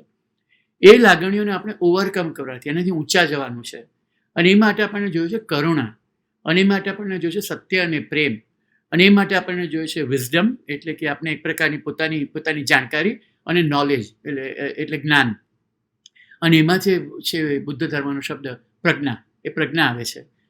એ છે આપણી અસ્મિતા, અને ઇન્શાલ્લાહ એ પછી એમણે એ શબ્દ વાપર્યો હતો. હવે સંસ્કૃત અને ઉર્દુ શબ્દોના ભેગા થવું એ છે ગુજરાતની અસ્મિતા, અને એ ગુજરાતની અસ્મિતા આપણે ન જાણીએ તો એમાં તકલીફ થાય. એમાં સ્વાભિમાન છે જ. નર્મદના શબ્દો છે ને કે તાપી દક્ષિણતર સુરત બુજ ઘાયલ ભૂમિ, મને ઘણું અભિમાન ભોંય તારી મેં ચૂમી, એટલે નીચા નમીને પોતાની જમીનને ચૂમવી, એ કહ્યું એ એક પ્રકારનો પ્રેમ છે. પણ એ પ્રેમ આપણે જોઈએ તો બીજો પણ પ્રકાર છે કે જ્યારે પણ આપણા હાથ વિસ્તારવાના છે અને લોકોને સ્વીકારવાના છે. નરસિંહ મહેતાની આપણે જોઈએ એમનું પદ, ગીરી તળે ત્યાં કુંડ દામોદર, ત્યાં મહેતાજી નાવા જાય, હરિજનોમાં દ્રઢ હરિભક્તિ, તે પ્રેમ ઢરીને લાગ્યા પાય. આવી જ્યારે નરસિંહ આવું કહી શકે છે તો એ ગુજરાતથી કેમ આપણે આટલા દૂર થવા માંડ્યા છીએ? એટલે એક પ્રકારની જે સંયમ છે, એક પ્રકારનું આપણી લિમિટ છે, એ જાણવી, એ પ્રકારની અસ્મિતા આપણે એનાથી દૂર ને દૂર થતા રહ્યા છીએ. થોડા વર્ષો પહેલા ઉત્તમ પરમારે એક પુસ્તક સંપાદિત કર્યું હતું, ગુજરાતની અસ્મિતા મારી નજરે. બહુ અગત્યનું પુસ્તક છે, કારણ કે એમાં એમણે ઉત્તમ પરમારે પોતાની વિચારસરણી કઈ રીતે આવી એ વિશે વિચારો કર્યા હતા, અને એમાં એમણે આ લોકોના નામ આપ્યા હતા: રામકૃષ્ણ પરમહંસ, અરવિંદ, ગાંધી, વિવેકાનંદ, વિનોબા ભાવે, દાદા ધર્માધિકારી, કૃષ્ણમૂર્તિ, રોહિત મહેતા અને કિશોરલાલ મશરૂવાળા.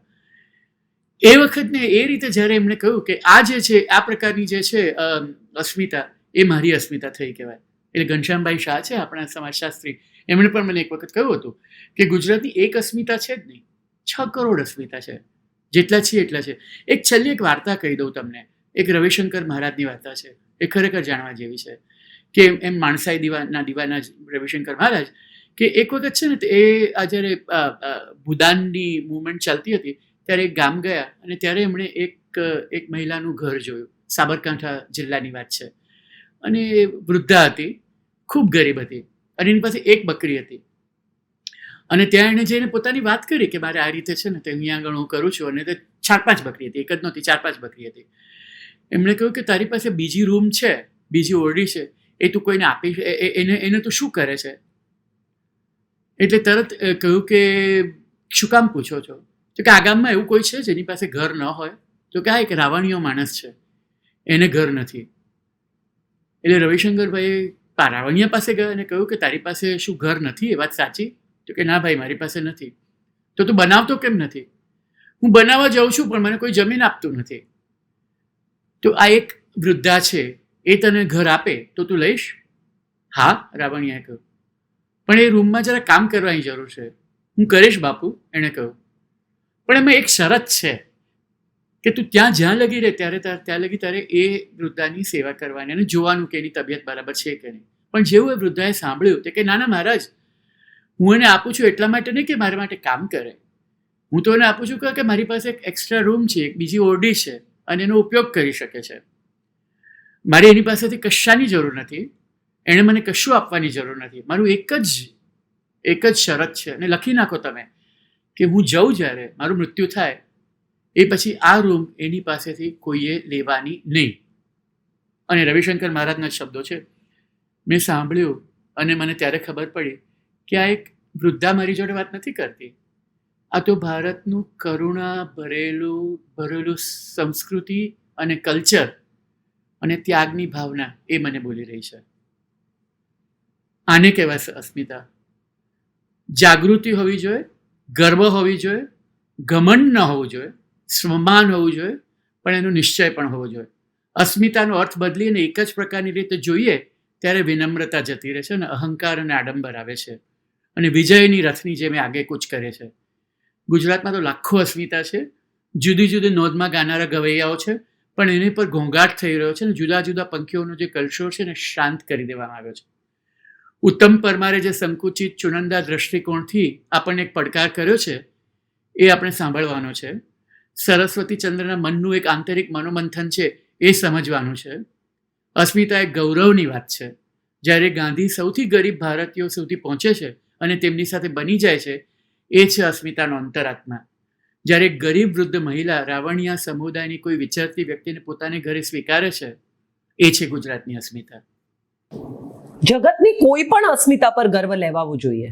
એટલે તમે ન્યુઝીલેન્ડ જાઓ તો તમારે ત્યાંના લોકોને મળવું જોઈએ, તમે ઓસ્ટ્રેલિયા જાઓ તો તમારે માઓરી લોકોની સંસ્કૃતિ સમજવી જોઈએ, જો તમે ઈસ્ટ આફ્રિકા જાઓ તો તમારે એની સંસ્કૃતિ સમજવી જોઈએ. બધા પાસે પોતાનો એક હેરિટેજ છે. ફ્રેન્ચ ક્રાંતિનો એક પોતાનો લોહિયાળ ઇતિહાસ છે. આખા જગતને સમજવું જોઈએ.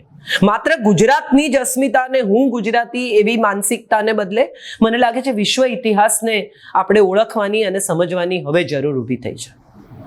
આપણી સ્વતંત્રતાનો ઇતિહાસ બહુ રોમાંચક છે, પણ ચાલો ત્યાં સુધી ન જઈએ તો પણ વિક્રમ બત્રાની ફિલ્મ નથી બનતી ત્યાં સુધી આપણને વિક્રમ બત્રા કોણ છે એ પણ ખબર નથી.